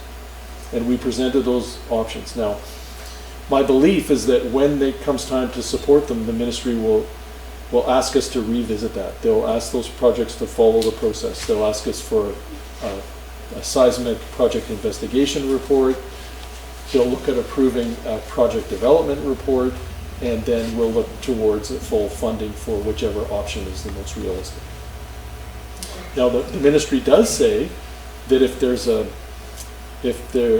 district chooses not to go with the lowest cost option, they will consider going with an alternate option at the district's cost. Yeah. I won't go through the projects in detail, although in your package, each one of the projects is spoken to briefly.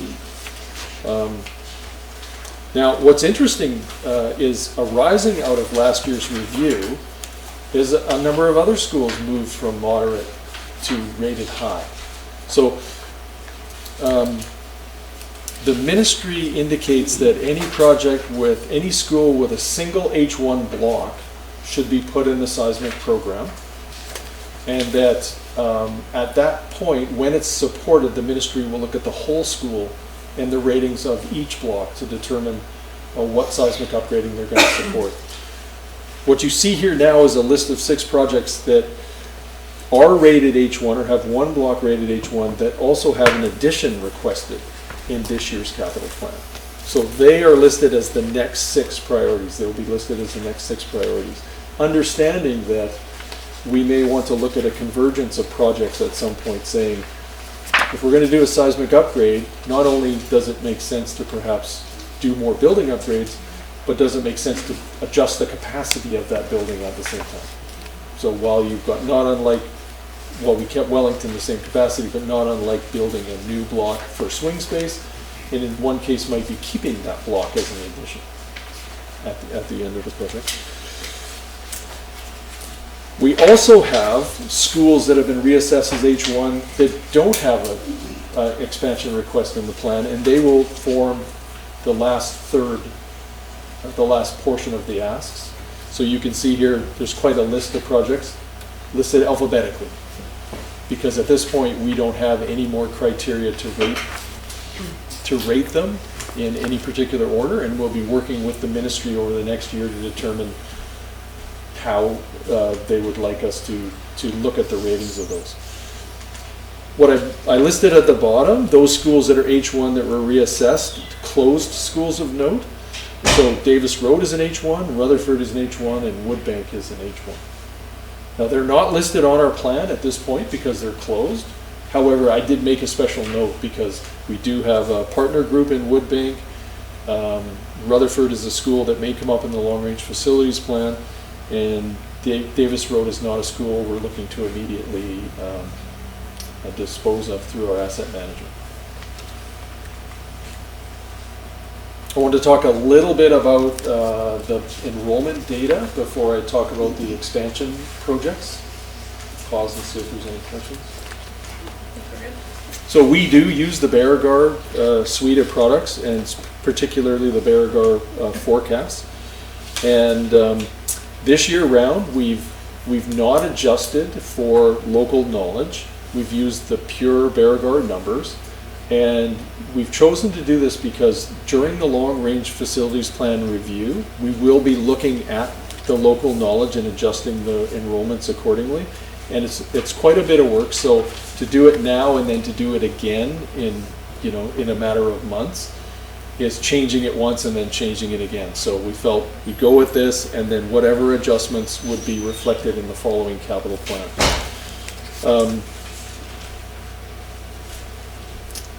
Just a comment about changing trends. Birth rates are remaining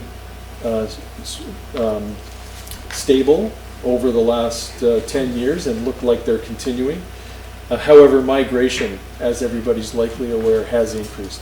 So where we were getting stable migration in the last 10 years, the last 3 years, we're seeing an increase in migration, the average in migration, quite significantly. So there's where some of our growth is coming from. Short-term growth and long-term growth. So from years 1 to 5 at elementary, we're seeing short-term, we're seeing growth. So however, over years 5 to 10, we're seeing longer-term softening. There's only 3 schools that we're asking for additions for that actually show growth past 5 years. So we're not going to get all of our projects funded. We're going to get, we'll hopefully get a project or so, and that'll give us another year to look at how the enrollment trends are changing on all of the other asks. So it is an ongoing, evolving process of watching the enrollment projections and adjusting the priorities accordingly. For years 1 to 5 in secondary, we are seeing growth. And for years 5 to 10 in secondary, we see that growth continuing. The list of projects that we put in for expansion, we've got 12 projects in. The reason we have so many projects in is we've used the strategy of, if in 5 years a school looks like it's going to have 4 portables, then we're going to include it in the plan. And the ministry has indicated that they would like to see it's not only to understand what the ministry's or the district's immediate priorities are, but the ministry wants an indication as to what's on the horizon for the district. Trustee Keller.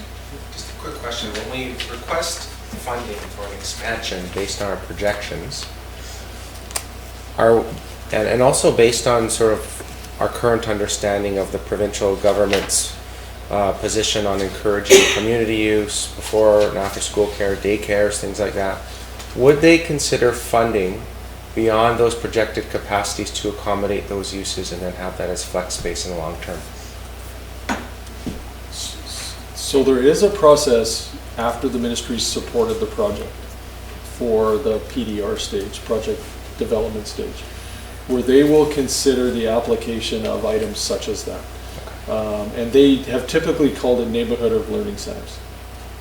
And they give the district the opportunity to discuss with them what it is we might want to use community space for.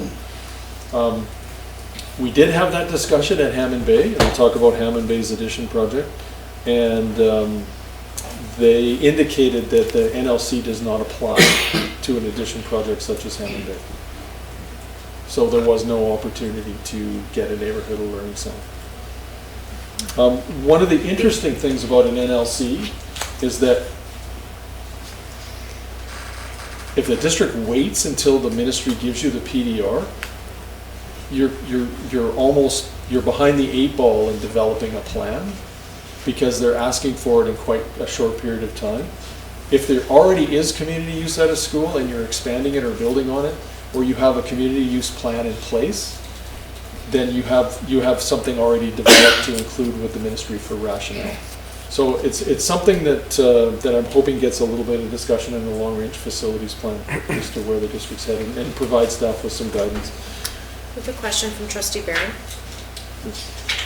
Yes, thank you for the chair. My apologies if you've already answered this question. It's hard to hear everything, but 2 quick questions. I'm just wondering if this list, I'm not sure if I'm looking at the same slide as you right now, but I'm looking at the expansion project, page 77 of 134. Is that the slide you have up right now as well? Yes. Okay. I was wondering if these are numbered in priority order. And the other question was, I was wondering if you could speak a little bit to the expansion project as it pertains to the learning alternatives section on here. Okay. So yes, the projects are listed in priority order, and that's why you'll find Hammond Bay at the very top. Now, there was some discussion with staff whether we should believe Hammond Bay is essentially already funded. We've decided to go the little safer route by saying we actually haven't signed the paperwork with the ministry yet. And so we just want to reflect that that continues to be our number one. I believe they understand that. So in a sense, if that is a default approval, then that makes Dover Bay Secondary our number one, Cedar Elementary our number one elementary school. With respect to the learning alternatives, that's a project that was on the plan, the capital plan last year. It was placed on the capital plan as a capital plan initiative. In other words, there were discussions with the city of Nanaimo with respect to a potential joint project between the school site and the field next door. The idea is that it could be a learning alternatives site, approximately 200 student capacity, and the learning alternatives program from John Barsby could be moved to an essentially off-site location of its own, and it wouldn't be subject to be relocated from space to space depending on whether space was available at the time or pressures on other school sites. So it'd have a permanent home. It could be purpose-built facility. Since then, as you're aware, the satellite program at Woodlands has opened up and expanded, and so that has not been considered in this particular ask. We're just repeating the ask to the ministry. Understanding number 8 is significantly down on the list, so it's not a year 1, 2, or 3 project. It's out year 4 or 5. So it's telegraphing to the ministry. Essentially gives us a vehicle to submit to the ministry the tri-party agreement with BC Housing and the city, and to explain our rationale and how it could affect our capital plan into the future. And I'm hoping that our discussions under the long-range facilities plan will better inform this project in next year's capital plan. Thank you. Thank you. That's it. So I won't go through each project, although they're there, and I'm available to answer questions. Trustee Higginson? Just on North Oyster, because it's number 4, possibly about to be number 3. I'm curious to know if we are tying this into a larger Ladysmith plan. A lot of the kids there, I don't know enough to say whether it's most anymore, but a lot of those kids are bused from Ladysmith. And is it part of our planning, or is this something that goes to long-range facilities to do a bigger discussion with Ladysmith about where they would like their children to be educated?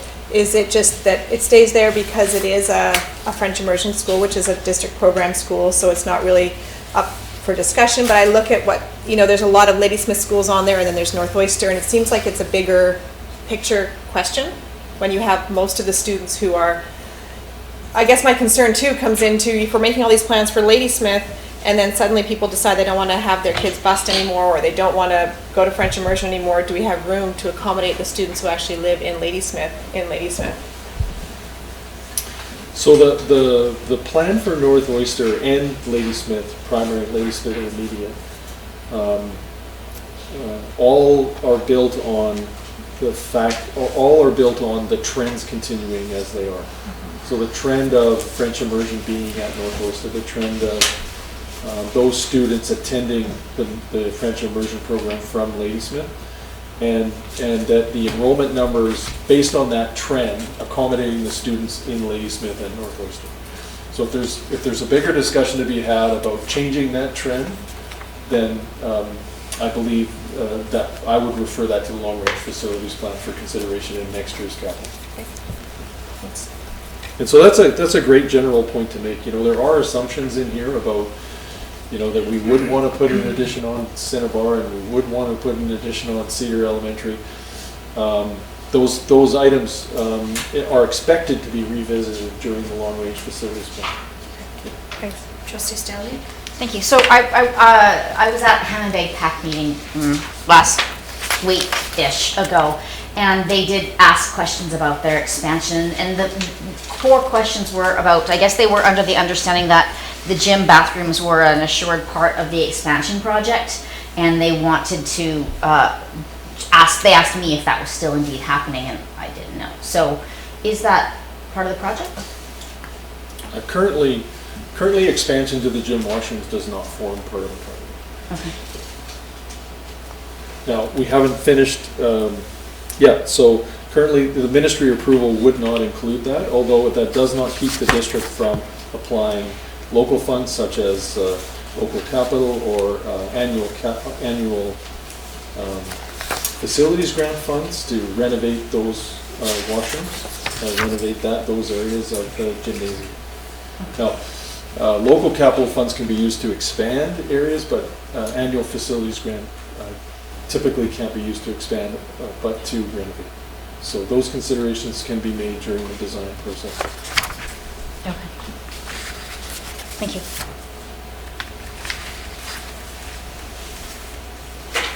There's two projects that continue to be put in the replacement program.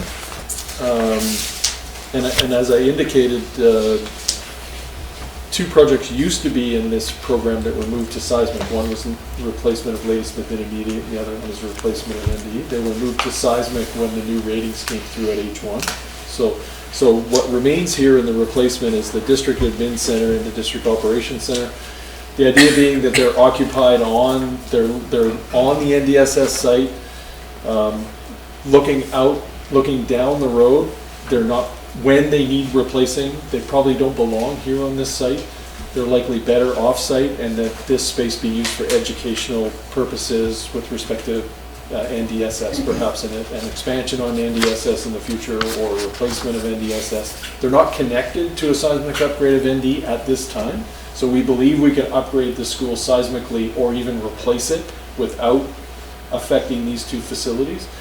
However, they are utilizing site space, and consideration for other locations should be given in the future.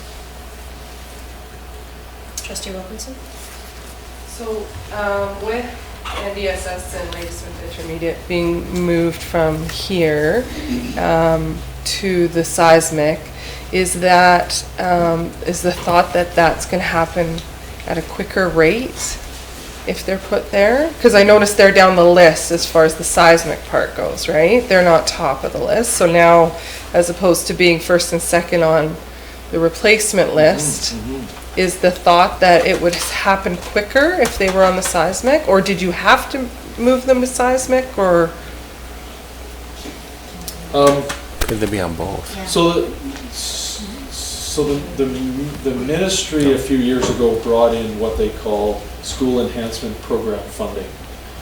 And that was intended to address major systems upgrades in existing schools. In other words, address their FCI score, their Facilities Condition Index. And that program has been quite successful. We've been receiving, our fair share, so to speak, of that funding and assisting our schools in keeping up. It's kind of over and above the annual facilities grant. The ministry is more focused now on accelerating seismic than they are on upgrading older buildings. And so, and given that those buildings are H1s and are in need of facilities upgrades, the safety aspect of the ask is higher than the renovation aspect, so they end up in the H1. Okay. Strategically, there's more money in the seismic program as well. Okay. However, as I've indicated, the ministry does not look at things in silos. They will look at the larger business case when you get into the details. And I believe they approve a project early on, understanding the overall nature of the project and the potential for where it could be going. Okay. Thank you.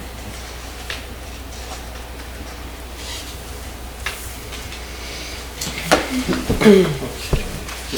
So this, the Rural Districts Program, it's a new item in the ministry's plan. In fact, the district has been working with the ministry for some time with respect to some of the demolition issues that it has facing it. And three of the projects that we've talked about in the past with the ministry were the old Harewood School, which we did get some assistance with from the ministry.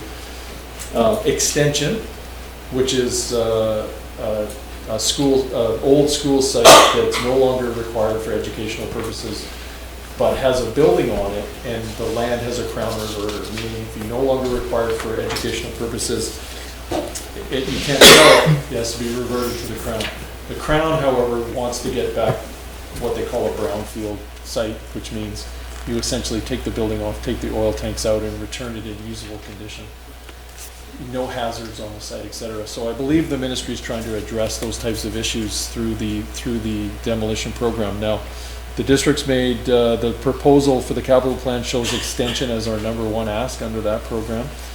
Our second ask, and I'll go through these in a bit more detail, is South Wellington School. And the third ask is the CRC Library Services on Selby Street.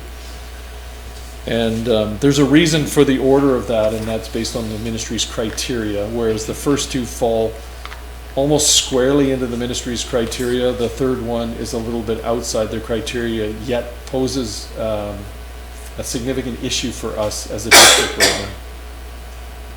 Question? Okay.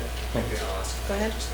So part of this consideration, when we have these schools that are no longer being used or closed or, you know, no longer required for educational purposes, do we, as part of this consideration, consider whether there might be other uses for those facilities, given their condition, given their characteristics?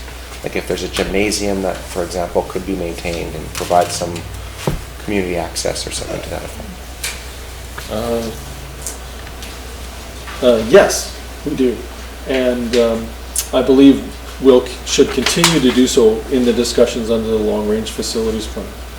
In other words, given the direction of the district and the programs the district wants to offer and the future need for those buildings, consideration should be given for those items. And yes, in these asks, these asks consider the previous long-range plan and the guidance given in that previous plan. If it should change in the coming long-range plan, well, then we'll adjust the plan accordingly. And I can speak to why and how these a little bit more are in this year's plan. Trustee Brezovich? Thank you.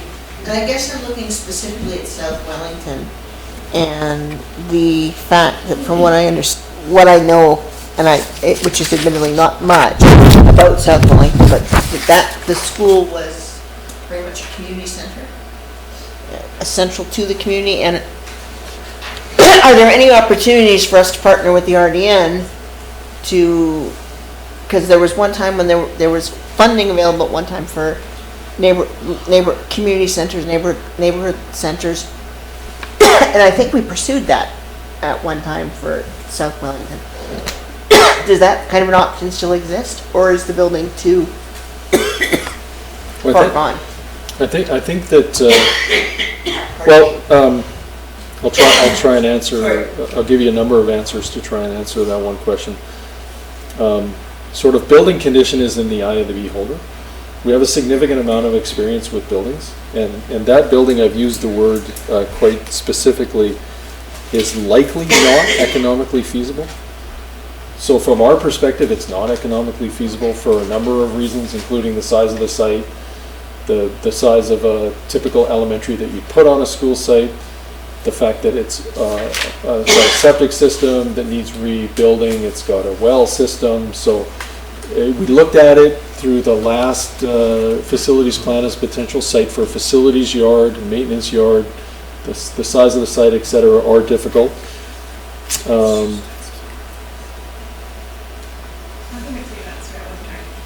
Okay. I believe that through this process we may find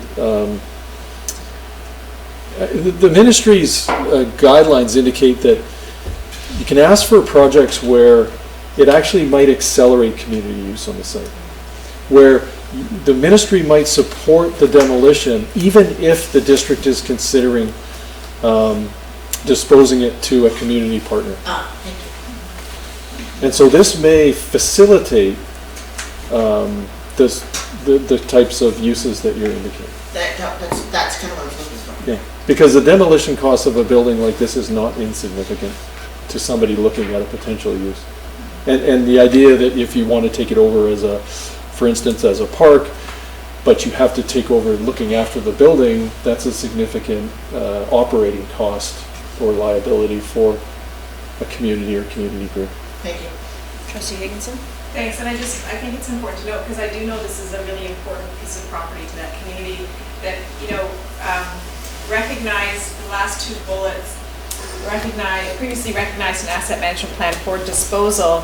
You know, the backstory to that is that allows us to enter into, there's a whole process you have to go through in disposing of a school. Disposing meaning having it no longer be owned by us. Disposing doesn't just mean disposing. So part of having it recognized in the plan previously is so that we can get to a point where we can entertain that, but it takes there's all these other hurdles you have to go through in order to get to the place that it can get to a spot where it gets to community discussion or use for community use elsewhere or something else. It's not just because people want to, sell it and see something else done to it, but rather get it to a place where we can have that discussion. Thank you. Trustee O'Neill? Thank you, and just to sort of, through the chair, launch off of Trustee Dickinson's point, I appreciate that, and my understanding would be that we are going to now have a solid opportunity through the long-range facilities planning process to look into those prior decisions and discussions and see where we're at. Personally, I have huge reservations around letting go of district properties. I think of how hard it is to acquire a property now, and for a district that is in a potential growth period. So I really, this is probably not the place that we have that fulsome discussion, I know that, but I just want to mention that when I look at these three properties that are currently in the district, I think there is, if there never was or there hasn't been considerations for that now there is probably more opportunities than we've seen in a long time to retain and do something with those spaces. And through a process such as that, staff would be able to relay the underlying assumptions and information that it's gathered that led us to this particular item recommendation. Good question from Trustee Keller. Thank you. I'd just like to say through the chair that I'm with Trustee O'Neill and her comments. But in terms of process, and maybe this isn't the right time to ask this, and if not, you can tell me that. But just if we were to follow through with, say, whether it be South Wellington or any school for that matter, and there was a decision made that we wanted to partner with a community group or organization to take over the property in some fashion, is there not a legislated requirement for disposition that might result in anyone getting the property?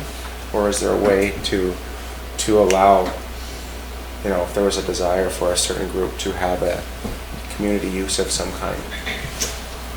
I'm going to pause. Sorry, tough question. And perhaps refer that to the Secretary Treasurer. I think it depends on the circumstance. So the board would be aware that Claytree Society occupied the property on, now I'm going to look at Pete. 5th Street. Thank you. Old Victoria Road. Old Victoria Road. For a very, very long period of time. So when we decided to dispose of that property, we did a shortened consultation period, and we gave them the opportunity to purchase. So does that kind of answer your question? I think so. Just wanting to sort of know, but they is there a occupied process for years, right? My sense is too, from the language of the ministry's intake, is that they fully understand that some of these sites, there may be discussions with the local authority with respect to what might be in their best interest to actually take the property or have discussions about the transfer of the property. Is demolition part of those discussions, or are you doing that with are they taking an old building that requires upgrading? So, if you're to look at that option. Thank you. So it's an enabling ask in staff's mind to assist with discussions. The last item kind of falls outside the rural districts program because they talk about communities under 15,000, which I think Extension and South Wellington fall into if you look at sort of the smaller community itself. The CRC Library Services doesn't, however, it is increasingly a difficult property for staff to manage. And that has to do with the homeless transient in the neighborhood, made worse by the recent fire at the Franklin Street Gym, and the process of getting the decisions of the rebuilding finalized. So that one's in the plan, but again, it's number 3. So district wouldn't expect that all three priorities be funded in the one time. Building envelope program, no changes from last year's plan. All the projects remain in there. The only update is that the ministry is moving forward with Dover Bay. They've updated the BECA, the Building Envelope Condition Assessment Report, and the BC Housing, whose contracts from the ministry to oversee these projects, has indicated they're going to hire a consultant for the design and tender and construction, and they're getting prepared for potentially getting ministry support to do that building envelope project. It's in the order of $1 million. I'll skip through those. Our school enhancement program is, there's two, the first two projects are reoccurring. Park Avenue mechanical upgrade, we received phase 2 last year. We're asking for the third and final phase this coming. John Barsby and Ladysmith dust extractors, we've done 4 dust extractors in the system, and this is a continuation of the program. After these 2, there's 2 more, and I believe we're done. And the John Barsby boiler upgrade is new on the radar, and so that's worked its way in as number 3, and that's and past life condition / energy efficiency upgrade request. And then 4 and 5 are roofing replacement, so augment our funding that we use out of AFG, and the same thing with washroom renewal to target washroom upgrades. And I'll skip through those. Carbon neutral capital plan. So at Gabriola, we're looking for a fuel conversion, and that's springboarded to number 1 because we have a leak in our oil tank at that school. Now that's a double-walled above-ground oil tank with a safety trough underneath. So in other words, it's one of the walls is leaking, and we know because there's been a pressure drop in the vacuum in between the tanks, and we're having it visually inspected, so there's no panic at this time. But we want to do a fuel conversion to propane and use the existing propane tank storage that's on site. A question from Trustee Barron. Yes. Thank you, through the chair.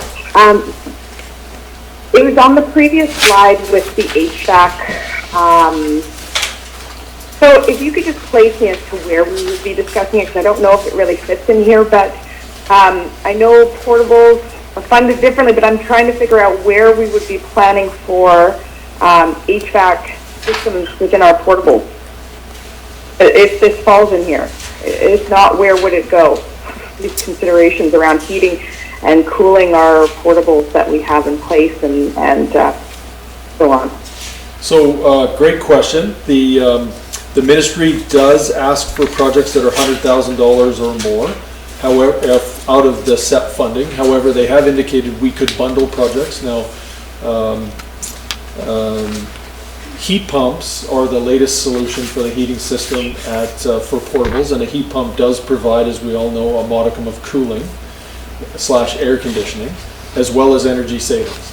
So they're the system of choice for our new portables, and when we upgrade a portable, do significant upgrades, we do replace the heating system with a heat pump. So we include that in our base budget, just like we include a sink, just like we include window shutters for vandalism. So it is possible it could be put in this in the future. Thank you. Question from Trustee Keller. Thank you. I was hoping you could tell us a little bit more about the carbon neutral capital plan and what kind of projects get funded under that. So carbon neutral capital plan was formed a few years ago after the ministry was applying the carbon offset. I don't know if it's a tax, but we have to pay carbon offsets. So the amount of greenhouse gas emissions are calculated every year, and you're paying $25 a ton, approximately $100,000 a year. The ministry introduced this capital fund, carbon neutral capital plan, and what they were saying to districts is, if you contributed, say, $100,000 a year through that process of carbon offsets, this funding would generate for each district over 5 years approximately the same amount as you paid into it. So over 5 years we would see $500,000 in capital projects because we paid out $100,000 a year over 5 years for offset. So the district has done quite well under that project. We received a boiler upgrade at McGurk. I don't remember the value, that was a number of years ago. And then we received the heat recovery project at Hammond Bay. And that is allowing us to get on to use the sewer outfall runs by Hammond Bay School. So we're tapped into that with heat pumps to draw the heat off that, and we're designed so that when the addition goes on the school, we'll get our heat from that effluent line. So those are two of the projects. I can't remember if there was another one, but those are two that were funded out of it. And that's in excess, I believe. The total funding of those two projects is in excess of what we've contributed since the beginning of the program.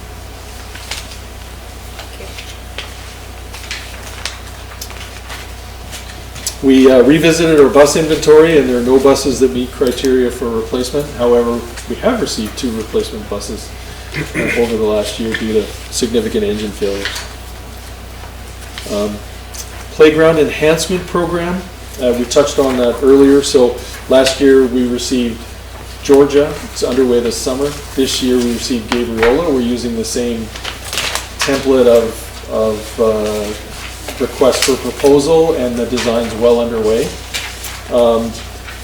This year we've inserted Cordaway as our number 1. It wasn't on the list last year. However, in revisiting the conditions of the playgrounds and the current PAC plans, we determined that we would move Cordaway to number 1 because there's an active, of those 3 schools, which were our highest priority, there's an active PAC raising funds to upgrade the playground that has been working very hard over a number of years to gain all the funding required. So we believe if this is we believe that this is a better solution than we're hoping it doesn't scuttle their plans, but in fact augments their plans and allows them to move ahead, not only as envisioned, but with an expanded scope. So far we've received a playground every year, and we're hoping we'll get this one next year. Thank you. Trustee Higginson? Thanks. I just want to extend my great gratitude to you and your department, because I haven't been here very long, but what I have seen is a consistent, the ever-changing goalpost that is capital planning in this sector, and how we've had, you guys have responded to those constantly changing goalposts. Funds that were existing don't exist, new funds exist, classroom enhancement, school closures and consolidations, and you guys have kept up and are always making sure that we're not missing anything. And it is a constantly changing landscape. So I really appreciate the thoroughness of this, and that you guys are always right in there, right at the front, making sure you know even the time that even the way capital planning submissions has changed twice since I've been here. So thank you. Thank you. Thank you for those kind words. The department and the staff very much enjoy the challenge put forward to us by capital in general, and so we're up to it for more challenges. And just to build on that, the next challenge coming our way is seismic. And so That's another change. Yeah. I'm just going to say ditto to that, but I also wanted to say, never mind all the planning that goes on year round, the fact that your department executes and gets all of this done. So thank you. Thank you. Great. Thank you. So that takes us back to our recommendation. On page 41 of 134 of your agenda package. Oh, there you go. Looking for someone to move? I am. I'll move Trustee the Keller? recommendation. Okay, that the Board of Education of School District 68, Nanaimo Ladysmith, in accordance with the provisions under section 142 sub 4 of the School Act, approve the proposed 5-year capital plan for 2020 and 2021 as provided on the 5-year capital plan summary for 2020 and 2021 submitted to the Ministry of Education. Seconded by Trustee O'Neill. Any discussion? Seeing none? All in favor? Thank you. Great. You only have to read 3 times. That's not to That's give the us the bylaw. money. So we have no unfinished business. Moving on to new business. Trustee Barron, and Vista AGM. Oh, yes. Thank you. So basically, I just wanted to bring this forward to the board as an opportunity for us to discuss. Vista has been asking for district to come forward to host an upcoming AGM. And I feel now Vista is the Vancouver Island School Trustee Association and annual general meeting, just to clarify. And I just thought it was an opportunity for our district to be able to host it and highlight the great things happening in our district. I did want to see, I apologize for putting you on the spot, Trustee Brozovich, but I was hoping to see if our Vice Chair of Vista has any further information that you might want to add to this. If I could pass that over through the Chair. Thank you. Trustee Brozovich? Thank you. It's not actually a annual general meeting, it's just that Vista gets together once in the fall and once in the spring at one of the districts. It's a way to, we do have a business meeting, but it's also just a way for us to learn about each of our districts and share ideas. There's a lot of support from the executive around planning it, and like we will help you in any way we can. They take responsibility for the Friday evening program. We would do the Saturday morning programming, and then they do the afternoons, our business meeting. Pardon me. And then the morning programming. It's not meant to be anything new or fancy, or like, it's not meant to be a really time intensive, a lot of work on staff. I know that, for example, when I was speaking to people from Courtenay, what was presented to us was material that they had, program information that they had shared at a previous business meeting. So we could take any kind of programming that we're doing in our schools that we are really excited about, passionate about, think that our health centers, for example, or any of our work around SATSIS, or anything like that. Stuff that we're already really familiar with and have already kind of got ideas on how we would present it, so that it's not extraneous work on staff. Do we have dates for this? I believe it would be March 2020. Yeah, they tend to be. First Friday. Yes, thank you. It's the first Friday. Okay. Usually, but I think there's some leeway there. You think there's leeway there? Yeah, but for not a huge amount, but first or second, if for some reason we really felt the second Friday was better, we could possibly discuss that. Okay. Discussion on that? If I could add a point, after attending the last, if you can add me to the list. Go ahead, Trustee Barron. Thank you. After attending the last, to clarify, was it the AGM? It was the AGM I was at, the Vista AGM in Courtenay, Comox. It was quite evident that it was a really good opportunity for that district to build some great relationships and collaborations, and so I do think it is a really positive opportunity for our district. Yeah. Trustee Stanley? I guess, so, well, I mean, I would like to, assuming based on what it's described, I don't know to what extent amount of work there would be in this, but I do think that this is an opportunity that we should at least explore, and get more information about that, because I do think that the SATSIS policy would be a possible thing that we could spend a morning on, and as we talked when we met with our MLAs, that this is it's a groundbreaking policy, and it would be nice to share that with other school districts. So I think that's a great opportunity to do some sharing of that work. Trustee O'Neill? Sorry. Thanks to the chair. I think there's two components for me. I think it is worthwhile exploring. I think we need to have a better understanding of what the costs would be, not just financial costs, commitments, if you will, but also staff time and resources. But I think, you know, as many others have mentioned, there's some real opportunities here, just on the tail of the presentation from the students tonight around sustainability.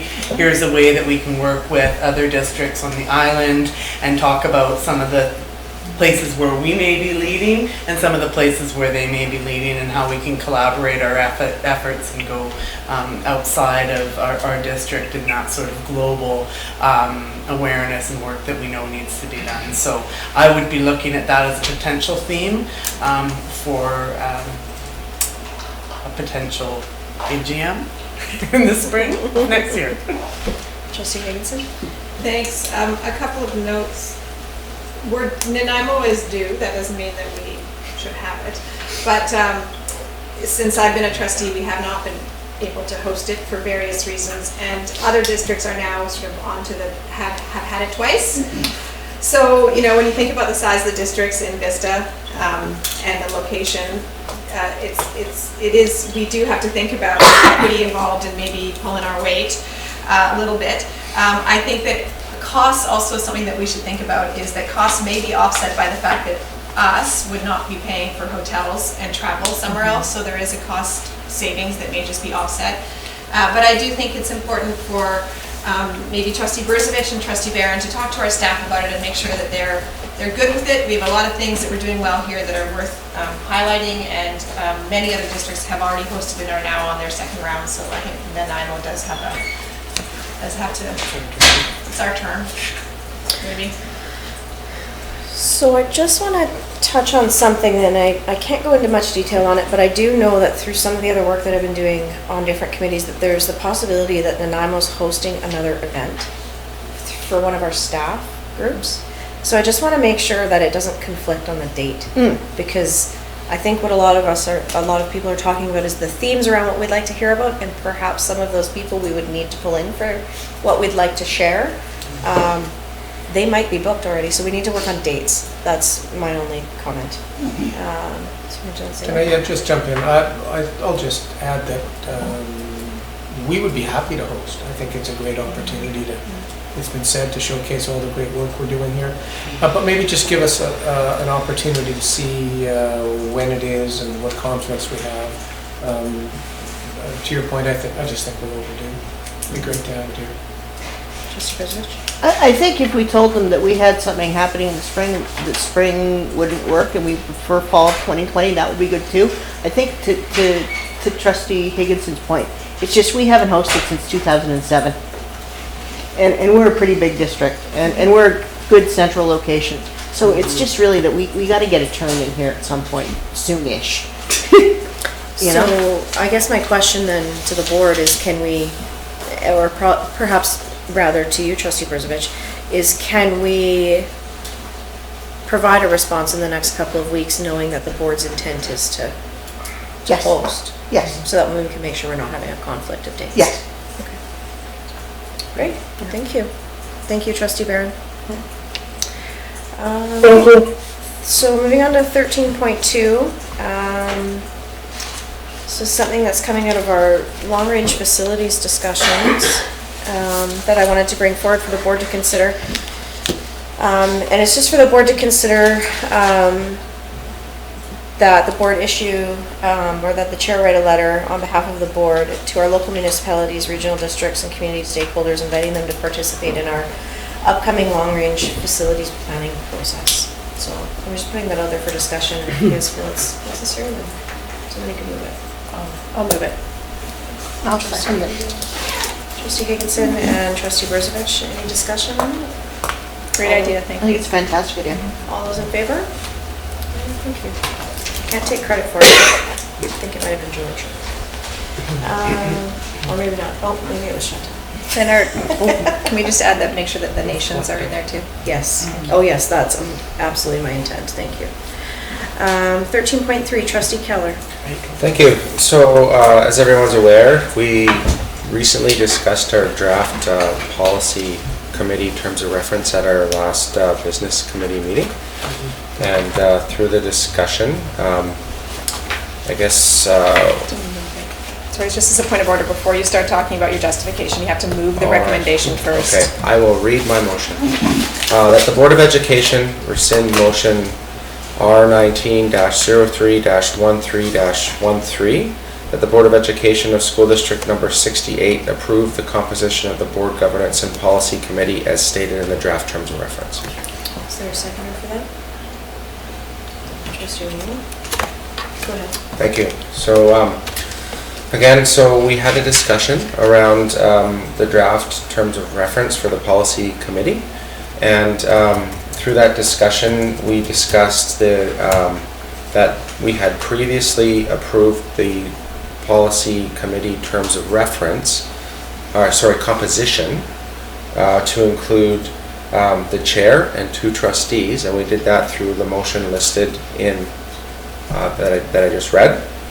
And I wanted to propose an amendment to the membership composition to just be 3 trustees. And in order to do that, my understanding is we need a motion to rescind the previously approved motion establishing the composition of the terms of reference, of the committee, I shall say. So really this is it's sort of a formality in a sense that we need to consider this motion before we can consider a motion and have discussion on whether we actually amend the membership composition. Any discussion? Trustee Higginson? I don't support the motion. We've had this debate, we've asked and answered. I feel like we talked about this. We have been referring stuff to the policy committee and we haven't even gotten to the terms of reference. I am okay with the board chair being on the committee. I think it makes 100%, like, totally makes sense because of the oversight of policy that the board chair holds, even though they are an ex officio. I thought we had this debate, and we did vote on it, I think unanimously. I think the vote was unanimous. But to me, it makes sense that the board chair would be on that committee due to the fact that the board chair's job is to oversee policy. And it also feels to me like we've had this debate a lot. So I think it's time for the committee to get to work. Trustee Stanley?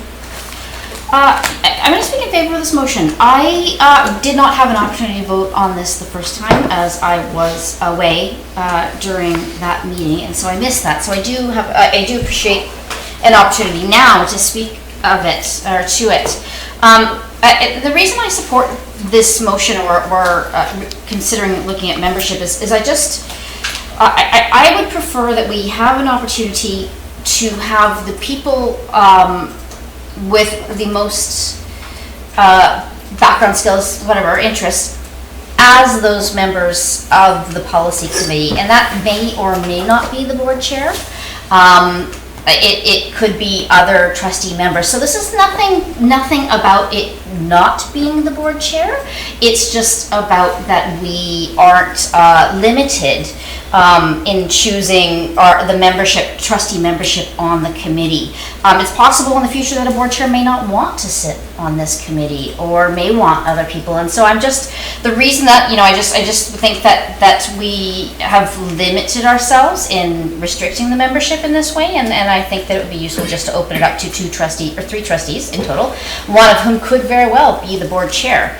I think that policy is all of our jobs, and so I think that, I would like to look among the membership to see who would be the most appropriate. So it's not about whether the board chair is or isn't on there, frankly, for me. It's more that I just want to make sure that we have the flexibility to put, the most appropriate and interested trustees on there. Trustee Robinson? In brief, I believe it's the chair's responsibility to be on that committee. Trustee O'Neill? Yes, so I would support this change, and whether or not we've had this discussion before, this is a process that we're following to reopen this, and in hindsight and looking at this further, I would stand behind previous statements around the fact that the chair is there as an ex officiato member, so listing them as a member of the committee is a bit redundant in my opinion.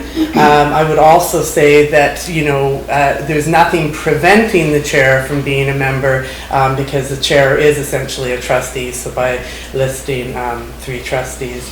And the final piece is that I do see a little bit that there could be problems down the road when you have a committee that is appointed by the chair, the board chair, that includes the board chair. Trustee Barron? Yes, thank you. Through the chair, I asked to speak before Trustee O'Neill, and Trustee O'Neill basically summed up what I was just about to say. All I wanted to say was that the ex officio piece wasn't something we had discussed. It had come up, but I hadn't really considered the other committee structures. And the point is that there are some variables that I hadn't considered in the original discussion, and I do appreciate the motion coming forward for us to look at it and ensure that we have it structured in such a way that it's going to be most effective for boards moving forward, because this is sort of setting the stage for the future. So I do appreciate us having this discussion and making sure that we're happy with the composition of the membership that we have in the terms of reference. So I would support the motion. Trustee Wilkinson. Originally, I didn't know which way I was leaning, because I think to me it's fine either way. But I do think that it is important to have the chair on the committee in order to maybe, I don't know, to fast track things a little bit if there's some information that can be presented to the committee before it gets brought back. So I don't know which way I'm leaning at. I guess I don't know if that's a question or not, if there's something that somebody's able to answer for me, because I still haven't decided. So I'm on the list. So I'm actually going to speak against the motion for similar reasons to our discussion in the very beginning, and I think it falls to the chair to oversight is one word.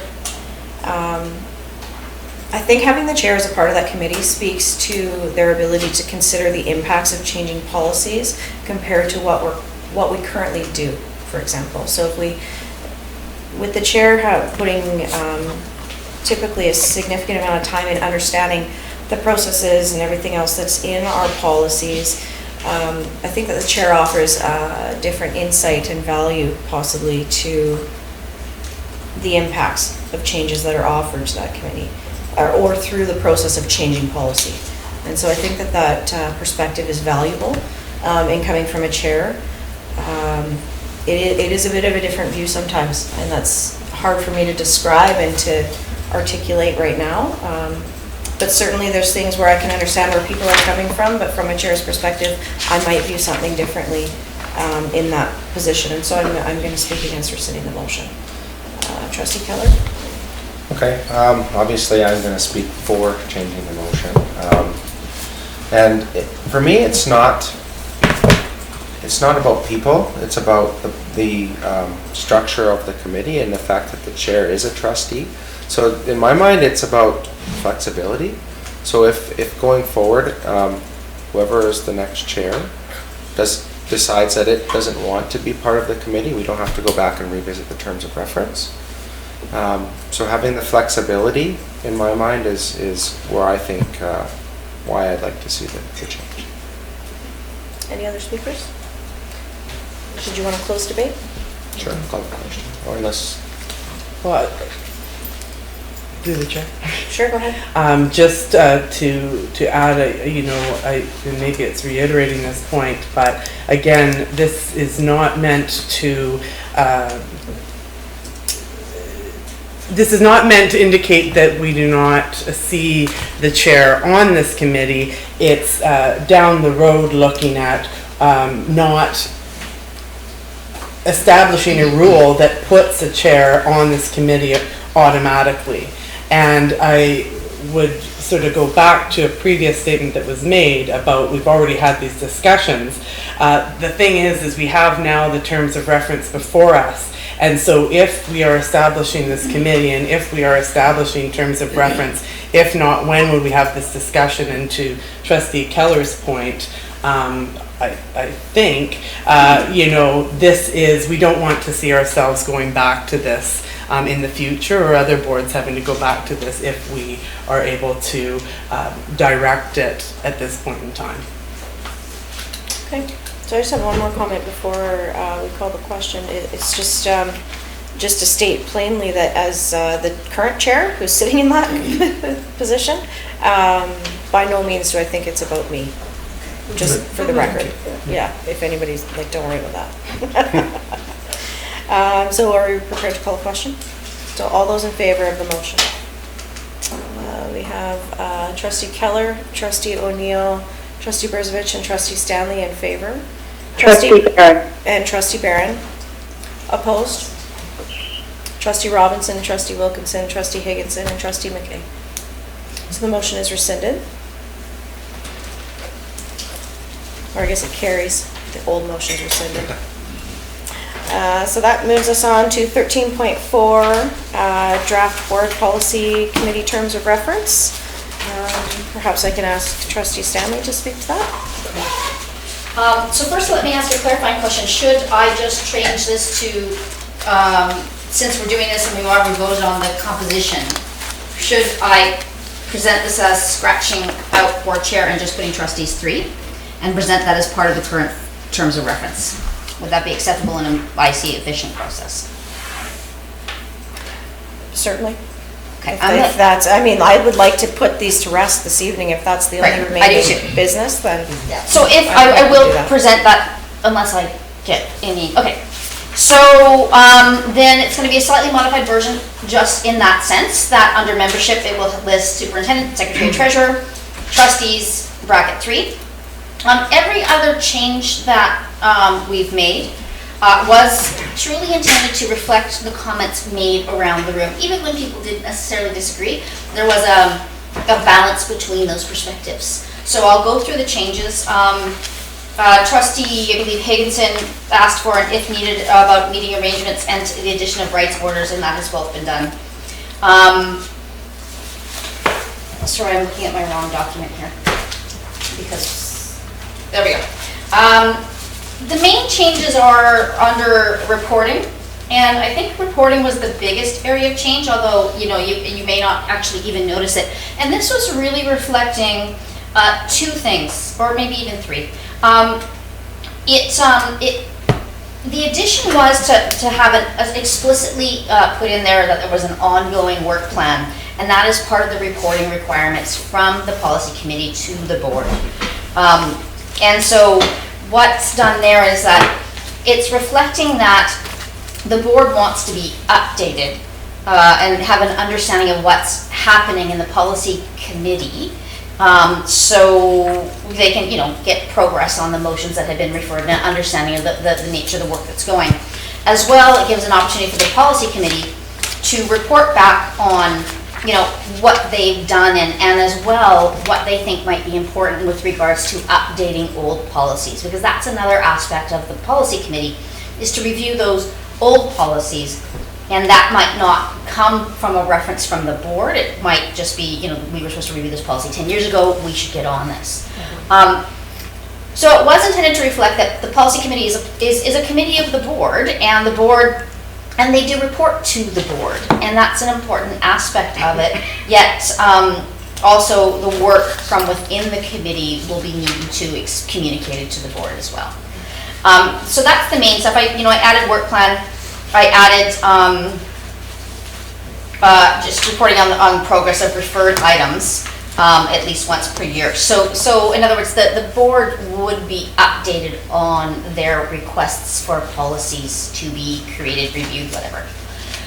The last change was in response to George's comment when we were talking about this, and how the terms of reference of the policy committee should not limit the school district in any way with regards to its obligations under the School Act. And so I simply added where appropriate under purpose of which is the end of the second sentence. So this, still retains the spirit that our policy should indeed reflect our strategic plans, missions, and vision, but by adding where appropriate, so that it wasn't necessarily required to be wholly consistent with that in case there was a situation where perhaps the School Act or other obligations spoke of something else. So that's the modification. I hope that we reflected the conversations that occurred around this, and hopefully, like Chairman Kay said, that would be really great if this committee could get going. Dig in. Trustee O'Neill? No, go. I was just going to make a motion to adopt the terms of reference. And I'm happy to second it. Okay. Any discussion on that? Trustee Keller? Yes, thank you. I just want to say thank you for all the work that Trustee Stanley and everyone else on the board who put into this, and I think we had some good debate and came up with a good compromise, so I'm going to support the motion. Further discussion? Seeing none, I'll call the question. All those in favor? Thank you. Okay, so for information, 14.1, 14.2, board motions report and vandalism report. Were there any questions on those? Did we have any questions from the audience this evening, Paul? Probably not. Okay. No. So are we seeking a motion to adjourn? Trustee Stanley, seconded by Trustee Keller. All those in favor? Thank you. If the board